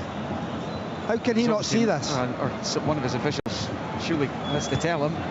There's Liam Scales picking up midway inside his own half. Rolls it out to this left-hand side. It's Palma to Taylor. The system must see it now, surely. Well, Alistair Johnston's going to boot it into touch now. Here's Scales, finds Carter Vickers. Celtic looking for a quick-fire second, having got the lead inside 27 second-half seconds. Kyogo's 9th goal of the season. Here's Palma on the left of the Livingston penalty area. Left-hand side, dink ball towards the back post, flicked away by DeLucas, good header. And Anderson completes the clearance. There's plenty Celtic fans taking their seats in the comfy ones off to our left just now, who missed that goal. It came so early in the second half. Now it's Johnston rolling it out to that right-hand touchline for Daizen Maeda. Takes a bit of a run, but it's a poor touch, and he goes behind for the goal kick over on the far side. So Celtic 1, Livingston 0 on 48. Yeah, it takes the right pressure right off Celtic, doesn't it, you know, and just settles the crowd down. And then it obviously affects mentally maybe the Livingston players when they lose a goal so quickly. But it's that period when you come out after a half-time, you've got to be concentrated. You've got to get back into the swing of things quickly, and they weren't. Yeah, huge blow for Livy so early in the second half. Obalai will just see that behind the touchline on this near side for a Livingston throw-in. Now, do Livy have a goal in them? They've, in this run of 9 games without a victory, they've only scored twice. And Sean Kentley penalty, Curtis Guthrie scored the other night. It's the only 2. DeLucas takes a touch and rolls it to Nottingham. The man who came on for Parks in the first half, his pass goes straight to McGregor, who finds Taylor, who knocks it forward. High ball, Maeda gets goal side of Obalai, who reacts well. DeLucas clears. The referee's blown his whistle, and it will be a free kick to Livingston just at the edge of their own box. There's been a goal at Tynecastle. Let's go back to Michael Stewart. Oh, there's been a goal, all right. This could rank up there with goal of the season. Lawrence Shankland, I think it goes without saying, has scored it. What a finish. It was down the left-hand side with Hearts. Barry Mackay clipped the ball infield. Shankland on the edge of the box. One touch, it bounces up a little bit, and then bang with his left foot into the top corner. What a finish for Shankland. 2-0 to Hearts. Yeah, Livingston attacking down the right-hand side, goes straight to Maeda, though. It was a really promising move. It was a good run down the right by Brandon, and it breaks down, and Celtic clear. And now it's with O'Reilly, pings a long ball, switched out to Palma onto the chest, left-hand side of the box. Palma onto the right, back onto the left, low ball across, behind it goes off Nottingham for a Celtic corner. What a pass. 40-50 yards, right on the toe. Right onto the bullseye, wasn't it? Killed on the chest by Palma. And Celtic have this corner. They look to double their lead in quick-fire fashion. Palma's over it. Bernardo there short. And now the ref's happy. Just having a word with a couple of Celtic players. Palma takes the corner. Flicked in! What a header! What a header from Liam Scales that was! 6 yards out. And after a frustrating first half for the champions and their supporters, they are now 2-0 up. Barely 6 minutes into the second half. An outstanding backwards header from Scales. Celtic 2, Livingston 0. Yeah, excellent ball in, pace on it, near post, bending in towards the goal. Liam Scales gets across his defender and gets just almost kind of positions his head so it can just flick off it, and it goes in off and at the back post. Yeah, good goal from Liam Scales, and that just really settles it for Celtic. That's a brilliant set play. You know, the pace is all on the ball, and he just runs beyond the front post, and all he has to do is just a flick. Because of the pace on it already, Livingston have got no one at the back post, and it's in the back of the net. Game's over, I'm afraid. You know, and you know, it was apparent with the first goal and the second goal went in. The Celtic players were running into the goal to grab the ball to get the game started again. Yeah, it's incredible. You know, 6 minutes into the second half, that period right off before half-time and after half-time is crucial periods. You've got to get back in, come out onto the pitch as if you were still playing almost the first half, and that's a kind of almost a concentration level, isn't it, Alan? Yeah, and I think probably Brendan's maybe had a little go again about the pace of the game, to up the pace of the game if they can. You know, if you, instead of passing it around the back four, can you miss one of the players out and go directly to a full back? Here we go again. Yeah, chip ball by McGregor, looking for Palma, cut out by Brandon. Here's Bernardo, he kind of ran into Jason Holt there with the obstructions given, and it's a free kick to Celtic, and just in the cusp of the attacking third, left to centre. The goal difference could be crucial come the end of the season. Celtic plus 31 just now, Rangers plus 27, but with 2 games in hand after this one. That's the thing, and I think that's the reason they're running into the net to grab the ball to get the game started. They realise there's probably more goals in this game for them. Who knows, could be worth an extra point come the end of the campaign. Steals, finds Carter Vickers, and it's a chip ball, Packy, and it to the box it comes, flicked away by Newbley. Palma keeps it in play down this left-hand side, down by the corner flag, and rolls it back up the line to Bernardo, takes a touch onto his right side, rolls it to the second goal scorer, Scales, who finds McGregor, and now Carter Vickers, and it's completed its journey from left to right flank for Maida. Now Johnstone at the byline inside the box. Rolling it back to O'Reilly. Back to Carter Vickers. And Scales. And these home fans feeling a lot better about things just now. Liam, watching Scales last year for Aberdeen, do you think a cross, Kyogo's there, and it's put behind by Nottingham 6 yards out, and that could so easily have been 3-0, and Kyogo is annoyed he hasn't made it 3-0. No, I was going to say to you, Liam, watching Scales last year for Aberdeen, do you think he would have been, you could have seen him performing like this for Celtic? He's been excellent. Oh, he's been brilliant, and I was just going to say that, what confidence that even that goal will give him. You know, he's a major player in the team at the moment. In comes the corner, and it goes straight onto the roof of the net from Palma. Yeah, that's Scales' first Celtic Park goal, which is, he scored for Celtic before his loan at Aberdeen, scored against Dundee United at Tannadice. That was a really good flick header from the corner as well. I'd be delighted with that. And the thing is, and he actually ended up having a bit of success at Aberdeen, helping him into third in European group stage football. But he began the calendar year being beaten at Darvel in the Scottish Cup, and he's ended it playing in the Champions League, scoring here in a league match to try and keep Celtic clear at the top of the table. And he's got the opportunity to go on and win medals this season. Yeah, I think there's certain players that you can almost write into your team sheet, and then you build around about it. Liam now, alongside Carter Vickers, is there. He's a permanent, you know. And who displaces him? No, that's the point. You know, they've bought some players in to try to fix that sort of centre half situation. Obviously, with Starfield going out and so on, and I think he's because he's left-sided too. Just as yes, he needs to I think just settle himself down and believe in himself that he is a good defender. He doesn't have to go for absolutely everything, but on the ball, excellent. Falkirk are 2-0 up at Annan Athletic in League One. The Celtic come forward again. Maida couldn't quite get sight of the ball, and it's cleared by Jack Hamilton. So in the Premiership, the 3 games being played today, all 3 home teams have 2-0 leads here at Celtic Park. Kyogo and Scales doing the damage. A double from Shankland. Michael Stewart was telling us that Shankland's second in particular was class. You'll see it in the sports scene tonight, 7:30 on the BBC Scotland channel, repeated later on BBC One. As Celtic come forward again, Taylor is at the edge of the Livingston penalty area, just loses it though, and it's DeLucas who comes away with it for Livy, but gives it straight to Liam Scales, and David Martindale turns away from the pitch with his hands up to his face in frustration. Kilmarnock 2-0 up on St Johnstone. Those first half goals from Watson and Watkins, them in a comfortable position. Here's Carter Vickers. Will spool through the other leagues in just a moment. Carter Vickers slipping it through, looking for Johnstone, and we'll go behind for the goal kick. So in the Championship, still goalless. Adrione and Morton are both 1, Dunfermline 0. That late Bird goal in first half stoppage time. Partick Thistle 1, Cali Thistle 1.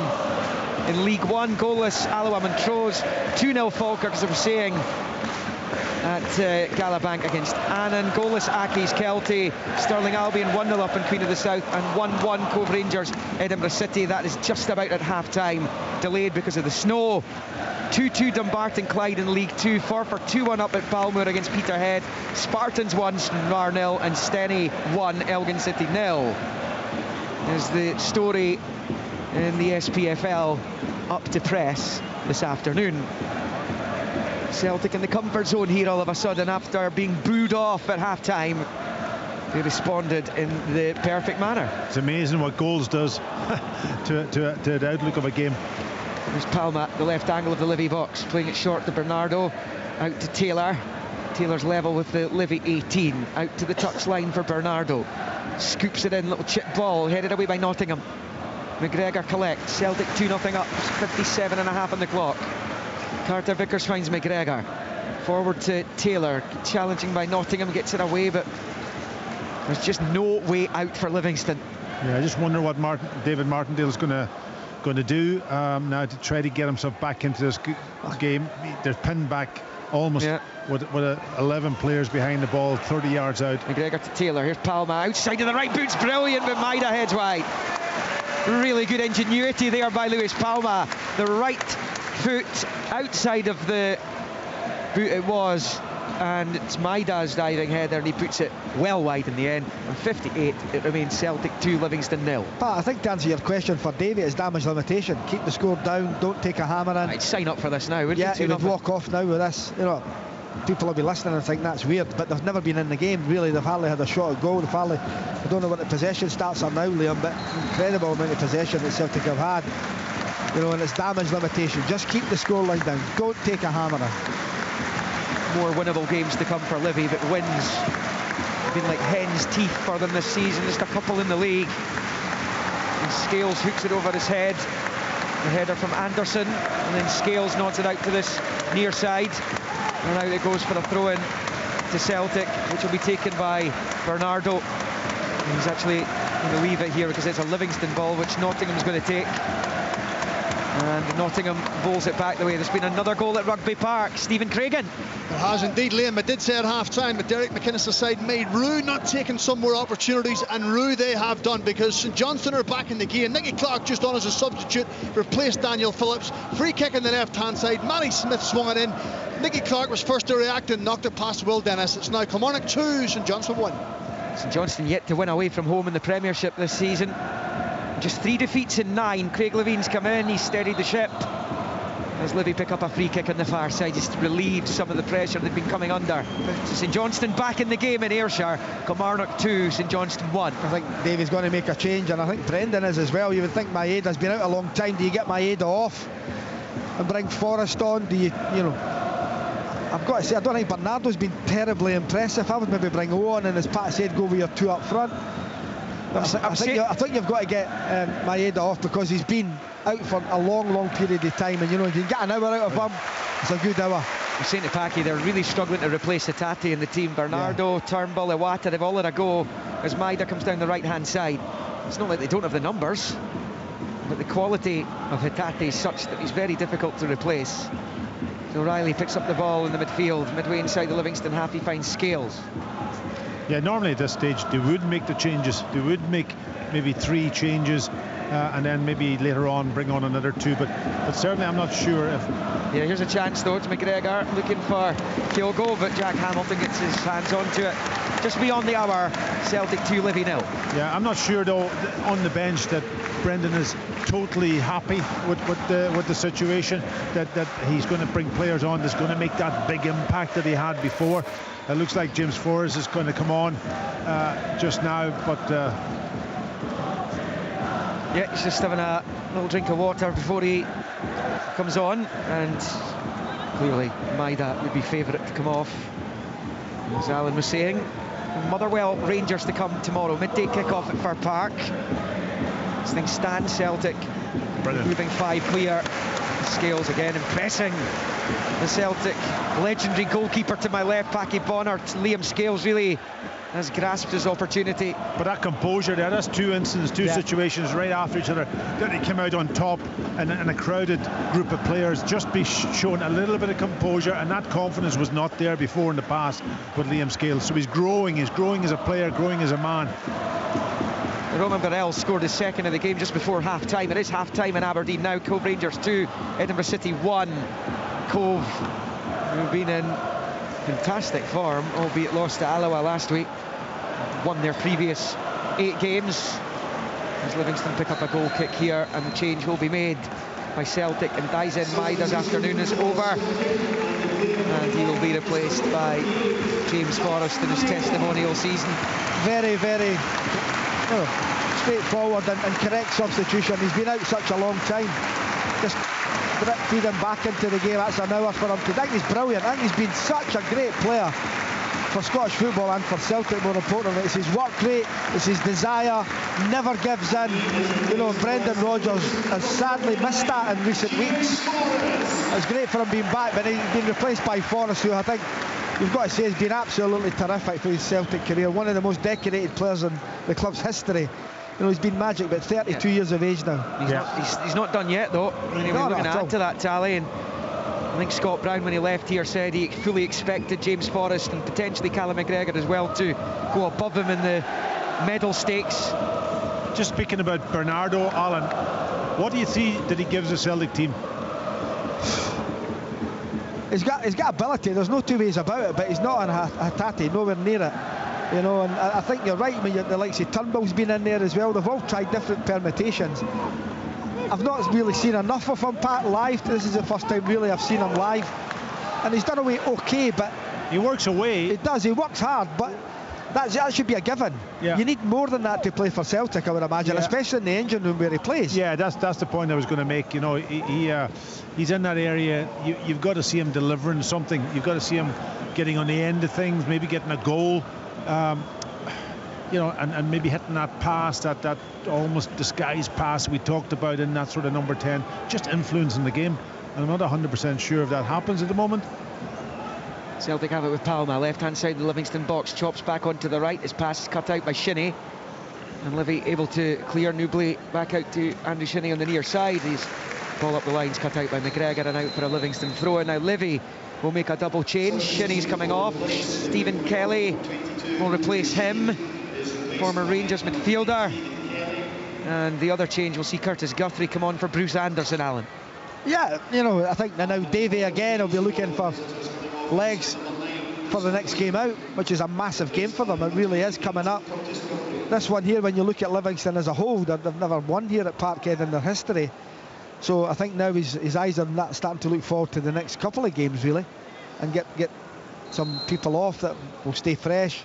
Anderson was the one for me that I think has been a disappointment. You know, he's not done as well as I expected him to do. Newbley the same. Newbley's not a natural finisher, he's more of a creator of goals more than anything, and they'll need that creation. And Anderson's finishing if they're going to stay in this league. Yeah, he doesn't seem too confident he's going to be able to do too much productive business in the January window. No, he said that, and I've seen an interview when he said that there's not going to be a lot of money, if anything. He'll probably have to get players out to try and get players in, and that's easier said than done.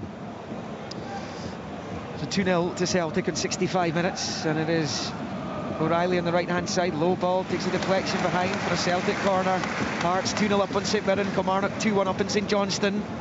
Hearts, as it stands, up to third, well, retaining their place in third. Maybe St Mirren will drop below Kilmarnock.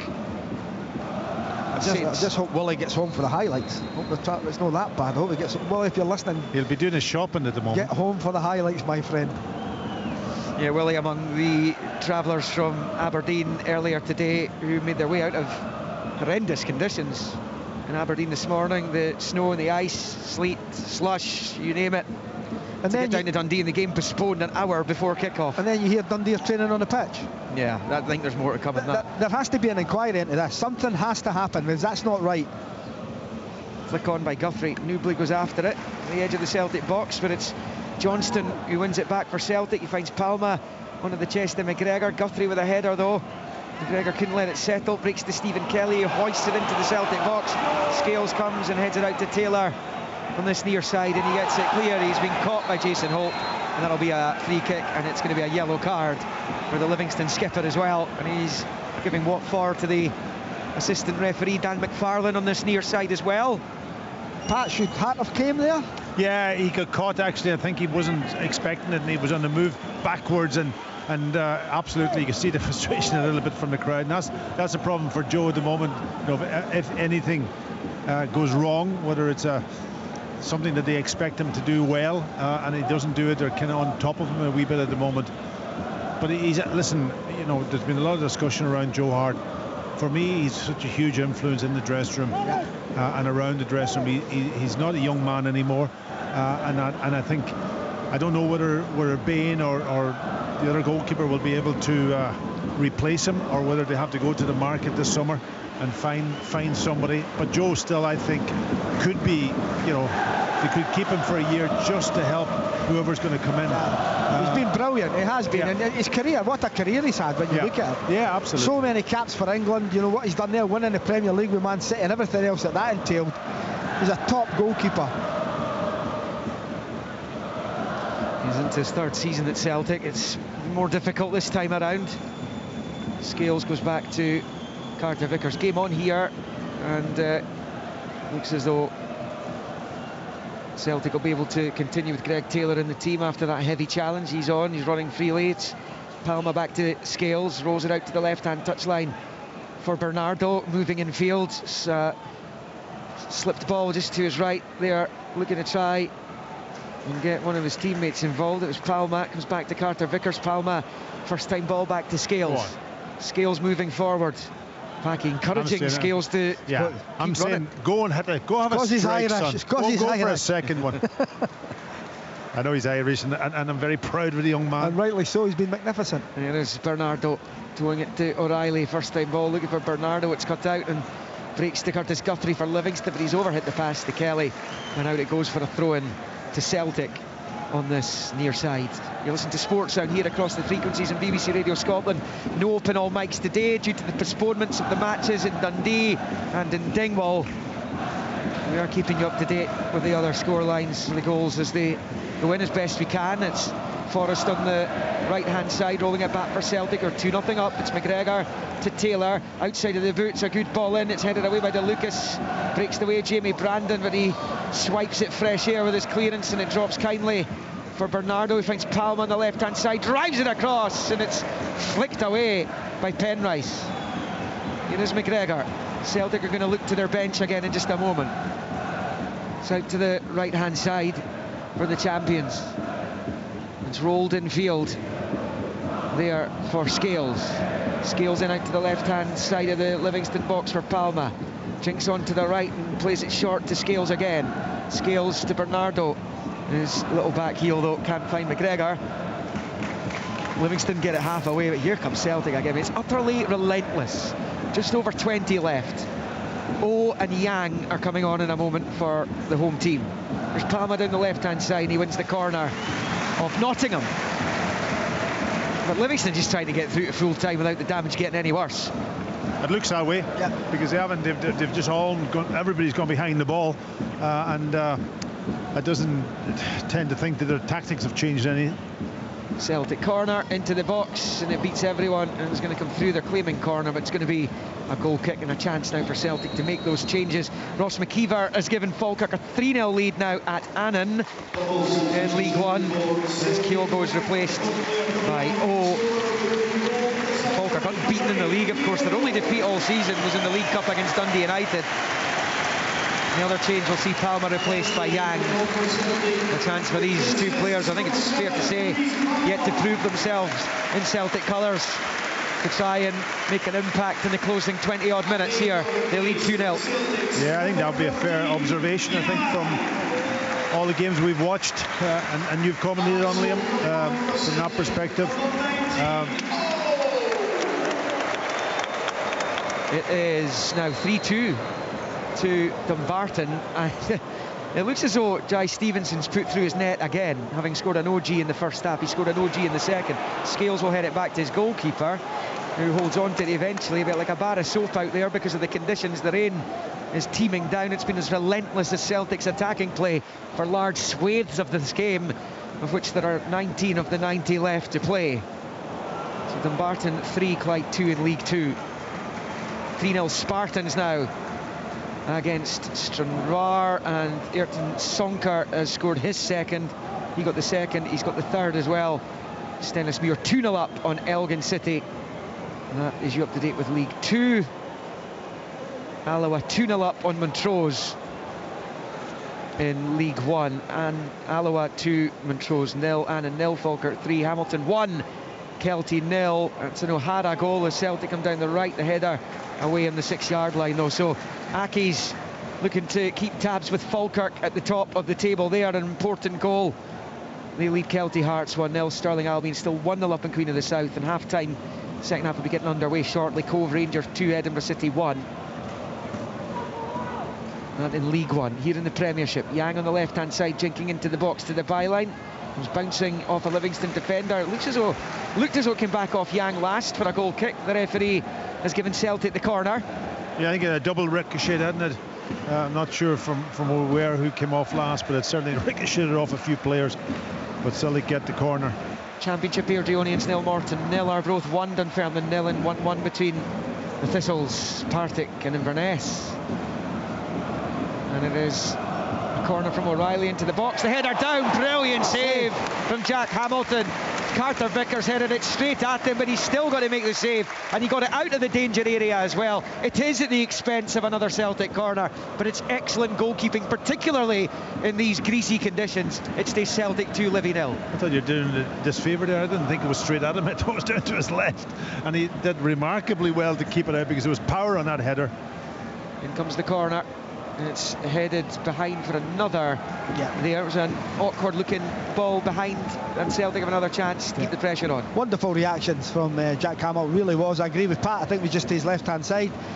Gets his hands to it, knocks it away. Right on top of him again, though. Yeah, he punches it away with both fists this time. And then Pittman completes the clearance. Here is Johnstone for Celtic on that right hand side. Midway inside the Livingston half. A chance for O'Reilly, gets the ball into the box, but it's right through to Jack Hamilton, straight at him at his near post, and he holds on to it. It stays Celtic 2, Livingston 0, almost on 74.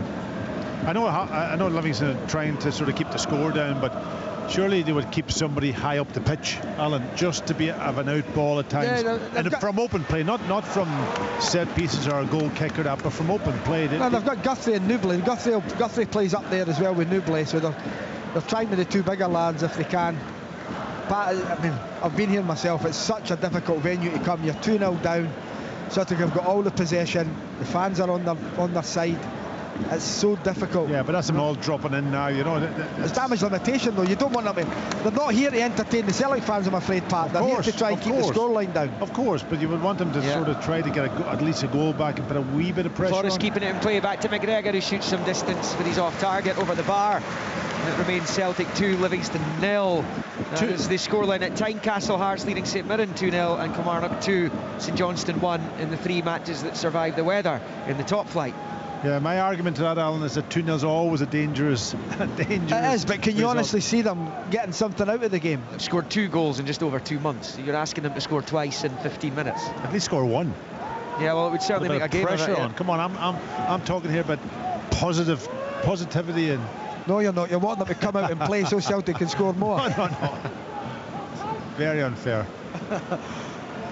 Yeah, Motherwell Rangers to come, and then we've got the midweek card as well for the final matches of 2023 next weekend, including that Celtic Rangers game here next Saturday lunchtime.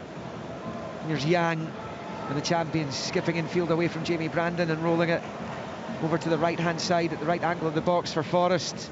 Everyone bar Newbley back for Livy, and it's Forrest just poking it back the way. Callum McGregor gets onto it and finds Carter Vickers just outside the centre circle. He rolls it forward to Taylor and back to Carter Vickers, who will knock it forward to Greg Taylor again. Out to the right for O'Reilly, and infield to Taylor, back to Carter Vickers. Celtic just popping the ball about inside the Livingston half. Livy happy just to let them have the ball because they're not hurting them at the moment at this point, but it's just keeping up this possession statistic because eventually it breaks down. It's rolled to the right of the box, but too much on it. Line for a goal kick. Celtic on 76% possession, and we are on 76 minutes in the game. They lead 2-0. Yeah, just looking at obviously Celtic, they've obviously got the 2 goals in the second half right after half time.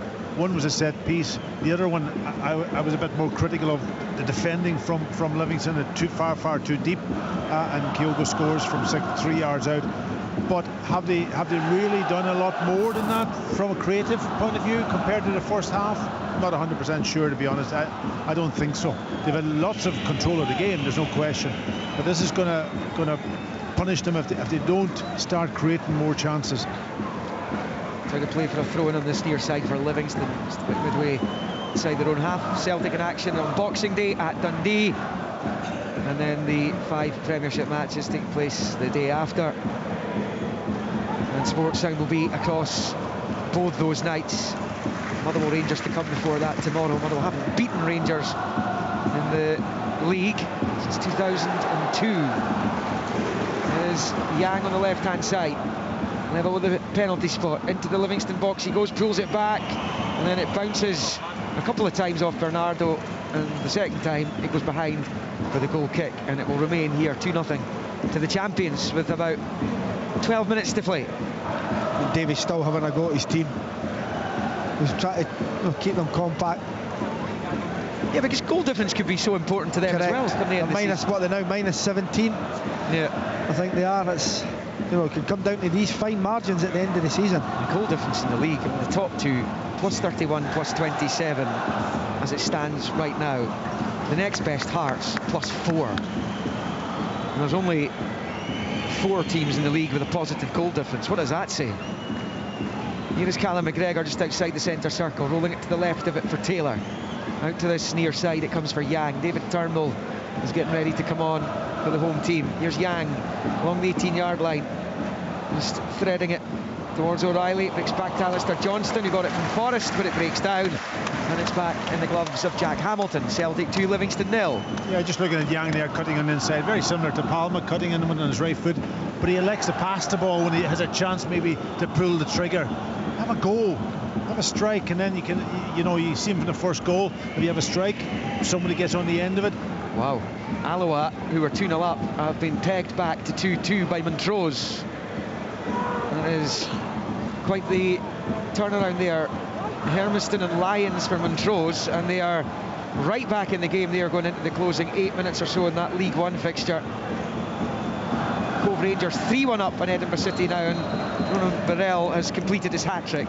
Cove Rangers 3, Edinburgh City 1, and what's been an excellent run by and large for Cove, who are potentially going to be in the top 3 from the close of business today, as David Turnbull replaces Paulo Bernardo. But this isn't a competitive football match. No. And I mean, when you look at it at the moment, Celtic have won the game. They're clean sheet. They've got their important players off, really. And Maeda, Kyogo and Palma. They've managed to get through it unscathed as well, and they can look forward to the next game. And they'll try and add to it if they can. As far as Livingston are concerned, it has to be, you know, damage limitation, keep the scoreline down, and then for me, imperative now with the gap at the bottom, that they've got to take 6 points from their next 2 games. It's Johnstone and Motherwell are their opponents. If they're not going to win those kind of games, they're not staying up. They've been up since 2018, Livy, and decent spells during that period as well, but it's all beginning to fall apart for them. So what would they take away from this game, apart from being organised and sitting back, to help them in the next 2 games? Well, I think that they've got, I honestly think, I know Davey spoke about it, I think they've given the keeper a rest, which may help him, because he's been getting beat time and time again, game after game after game, so we'll be hoping that refreshes the goalie a little bit. They were never going to come here and create chances for Newbley and Anderson in abundance. That just wasn't going to be the case. So for me, it's a case of trying to give some of them game time if they can, get them up to speed for what's going to be an incredible final 6 months for them in this league campaign. If they want to stay in this league, they're going to have to work as hard as they have today, be as disciplined as they had today, but show better quality in front of goal. Well, that's the bit that's missing today, isn't it, really? The attacking side, the offensive side, and they've never really gone about that. They haven't even probably taken any chances to step out and really be offensive. So that's the bit that's sort of almost missing, that very hard to put your finger on it, but they're not scoring goals. They've only won 3 away league games in 2023. Yang down the left for Celtic, a really good ball, and it was almost met at the back post. And it goes behind for the goal kick. That's a wonderful delivery from Yang down this near side, and he's unfortunate that that's not resulted in a goal for the home team, because it's just begging for just a little touch, and it was O'Reilly who was sliding in. Just a pace on the ball, just evaded all the goalkeeper and the back 4, and then of course you're waiting for somebody to come on in the end of it. O'Reilly was there, but it was a pace. It just came off the deck, and he was about a half yard short. A couple of goals to tell you about in League One, and Kelty Hearts are back level at 1-1 against Hamilton Accies, and Dylan Tate was sent off in that game just before the equaliser for the Fifers. So Hamilton 1, Kelty Hearts 1, and Queen of the South are level at Fourth Bank against Stirling Albion. Paul Mackay cancelling out the Dale Carrick goal. Those two run about the same section of the table. A draw would keep Queens just ahead of the Beanos. That long ball comes all the way through to Jack Hamilton, and he holds on inside his own box with about 7.5 minutes of the 90 still to play. But in truth, Celtic did their business in the opening 5 or 6 minutes of the second half with those strikes from Kyogo and Scales. And given the last two results in the Premiership, they'll probably settle themselves for 2-0 in the end. They'd like more goals, but it was all about getting the 3 points today.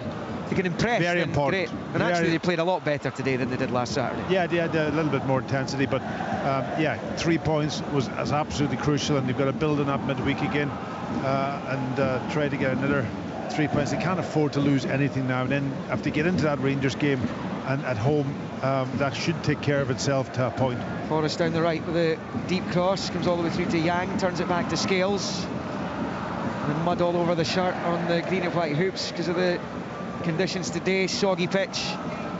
It's played by Yang to Carter Vickers midway inside Livingston territory, rolls it to the right for Johnstone, and Livy are going to make a change in just a moment, and they are going to bring on Sam Savall. In fact, 2 changes, because Christian Montagno is going to come on as well. Scored a rocket of a goal here a couple of seasons ago. Montagno, then get him firing. He's a really good option for this Livingston side. As Carter Vickers collects on the right for Celtic, down the right-hand touchline for Johnstone. His cross is cut out, goes behind for Celtic's latest corner on 84 minutes. They lead 2-0. Remember, Sports Sound on the air with you until 7 o'clock every single Saturday. And then you've got Sports Scene at 7:30 on the BBC Scotland TV channel. Repeated later on BBC One Scotland. Motherwell Rangers to come tomorrow. Plus the highlights of that. Celtic take the corner from the far side. In it comes, and Hamilton beats it away. Taylor's cushion header to the left-hand side of the box for Yang. He's taking his time over this. It's under control and rolls it back to McGregor. He fires it into the feet of Johnstone. A central position. Forward there to Carter Vickers. Back to Johnstone. Johnstone out to Forrest. Forrest drops the shoulders, he loves to do. Drives to the byline and wins the corner off Newbley. Celtic 2, Livingston 0 on 85 now. David Martindale. Don't make the changes at a corner. Don't make the changes. That's 2 corners in a row. So he's just delayed making those changes. And it's going to be an in-swinging delivery here from the Celtic right. It's drifted in towards the left angle of the box, comes off Yang's head. Carter Vickers gets a little touch onto it. It's knocked away by DeLucas.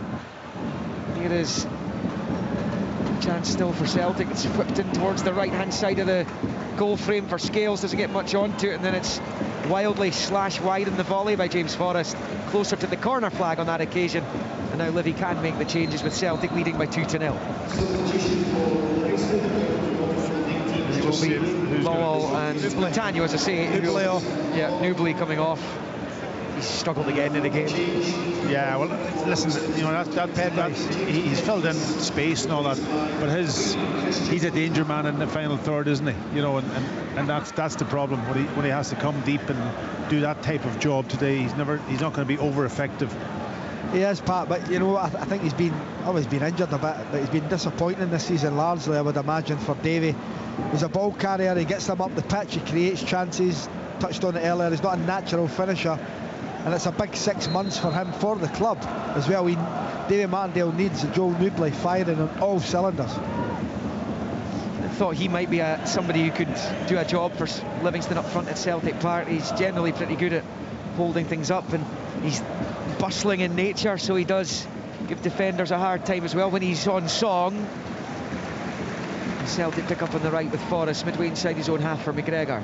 Forward to Turnbull, and to McGregor, and then comes to the right hand side for Johnstone. He finds Carter Vickers. Forward to Turnbull, out to Scales first time on the toe, finds Yang. Forward to Turnbull, it's to the left of the D of the Livingston penalty area. 2 around him, he skips away from Stephen Kelly and rolls it to Johnstone. Johnstone then back to Carter Vickers. We're heading towards full time across the country. In the Premiership, Celtic 2-0 up here against Livingston.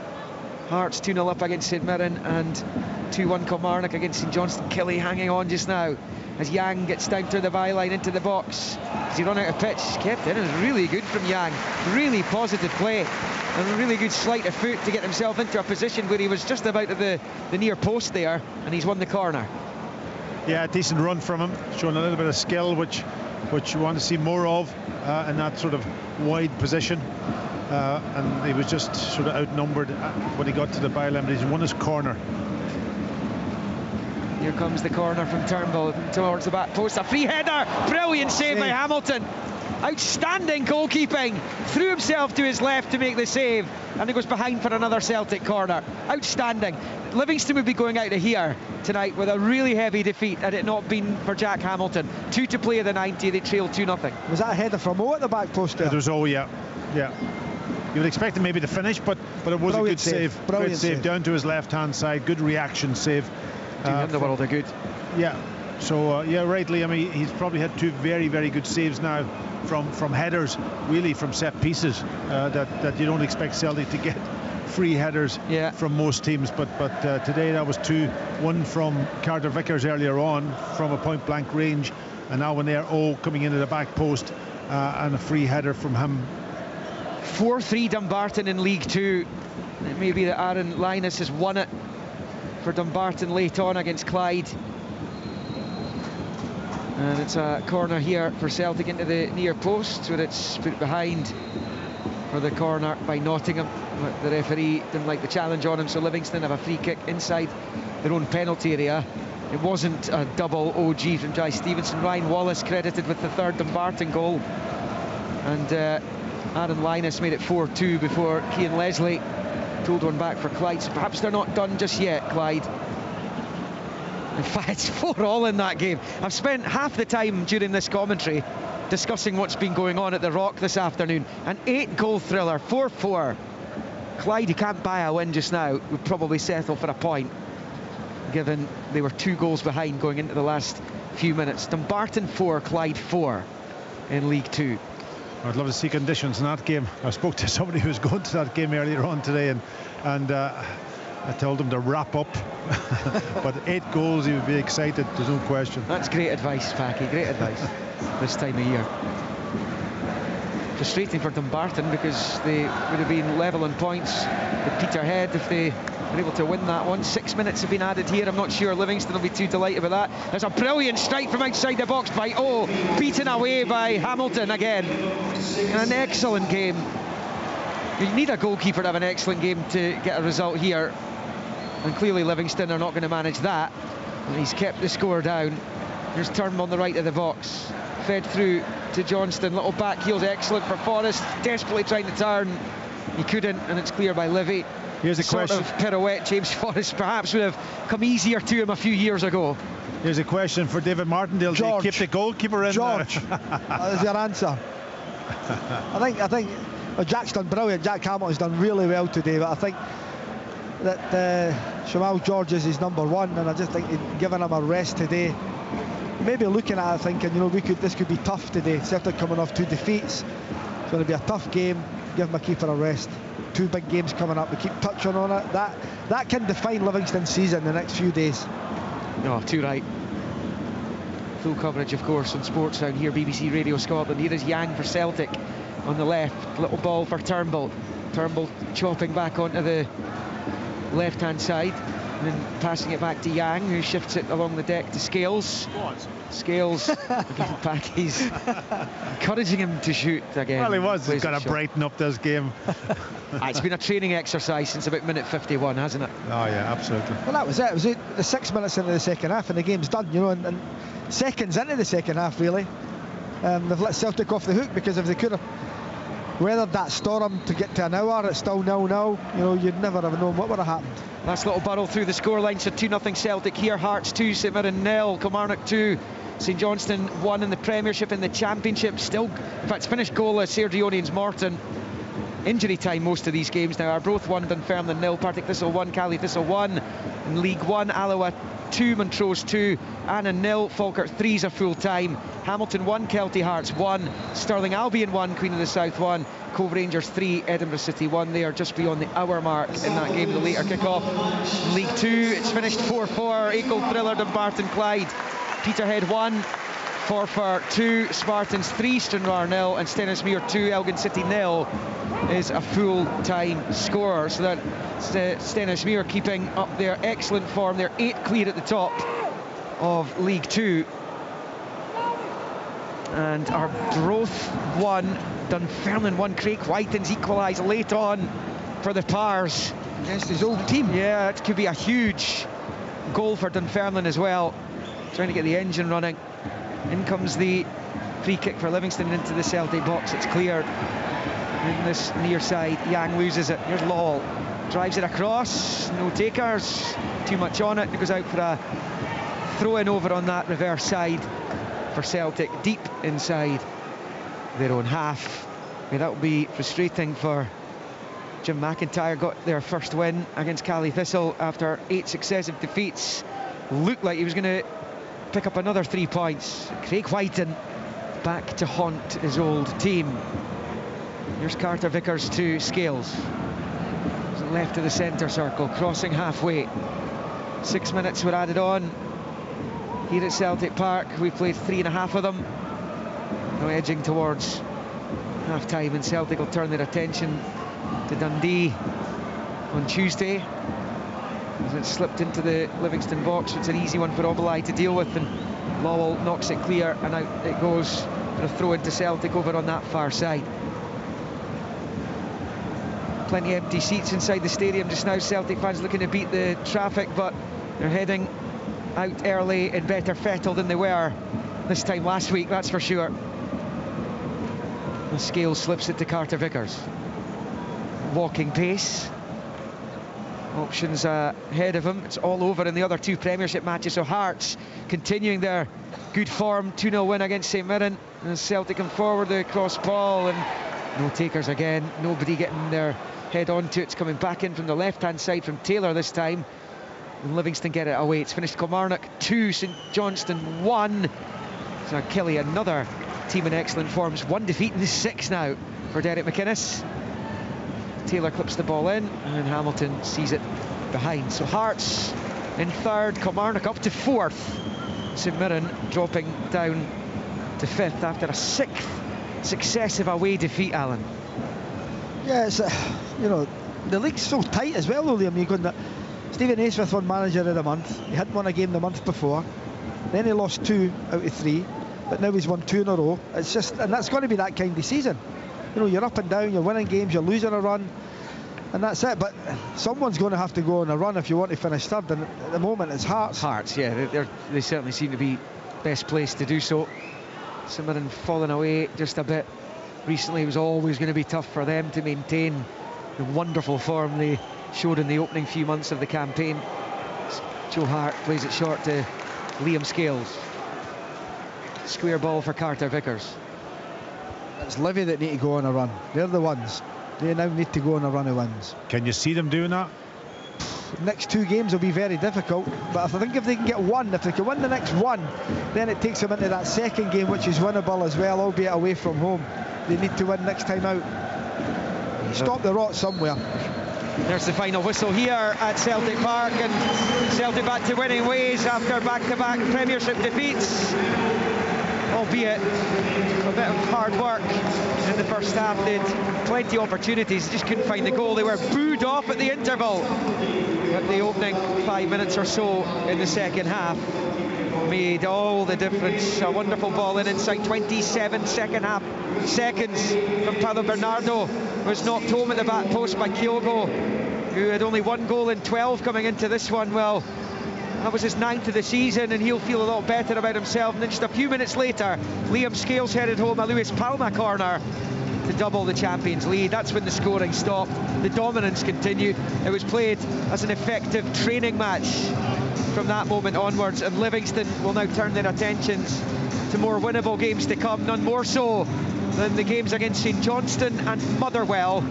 Teams are round about them in their lower reaches of the Premiership as they try and somehow get themselves off the bottom of the table. If they lose those two, they could be in huge trouble if they're not already.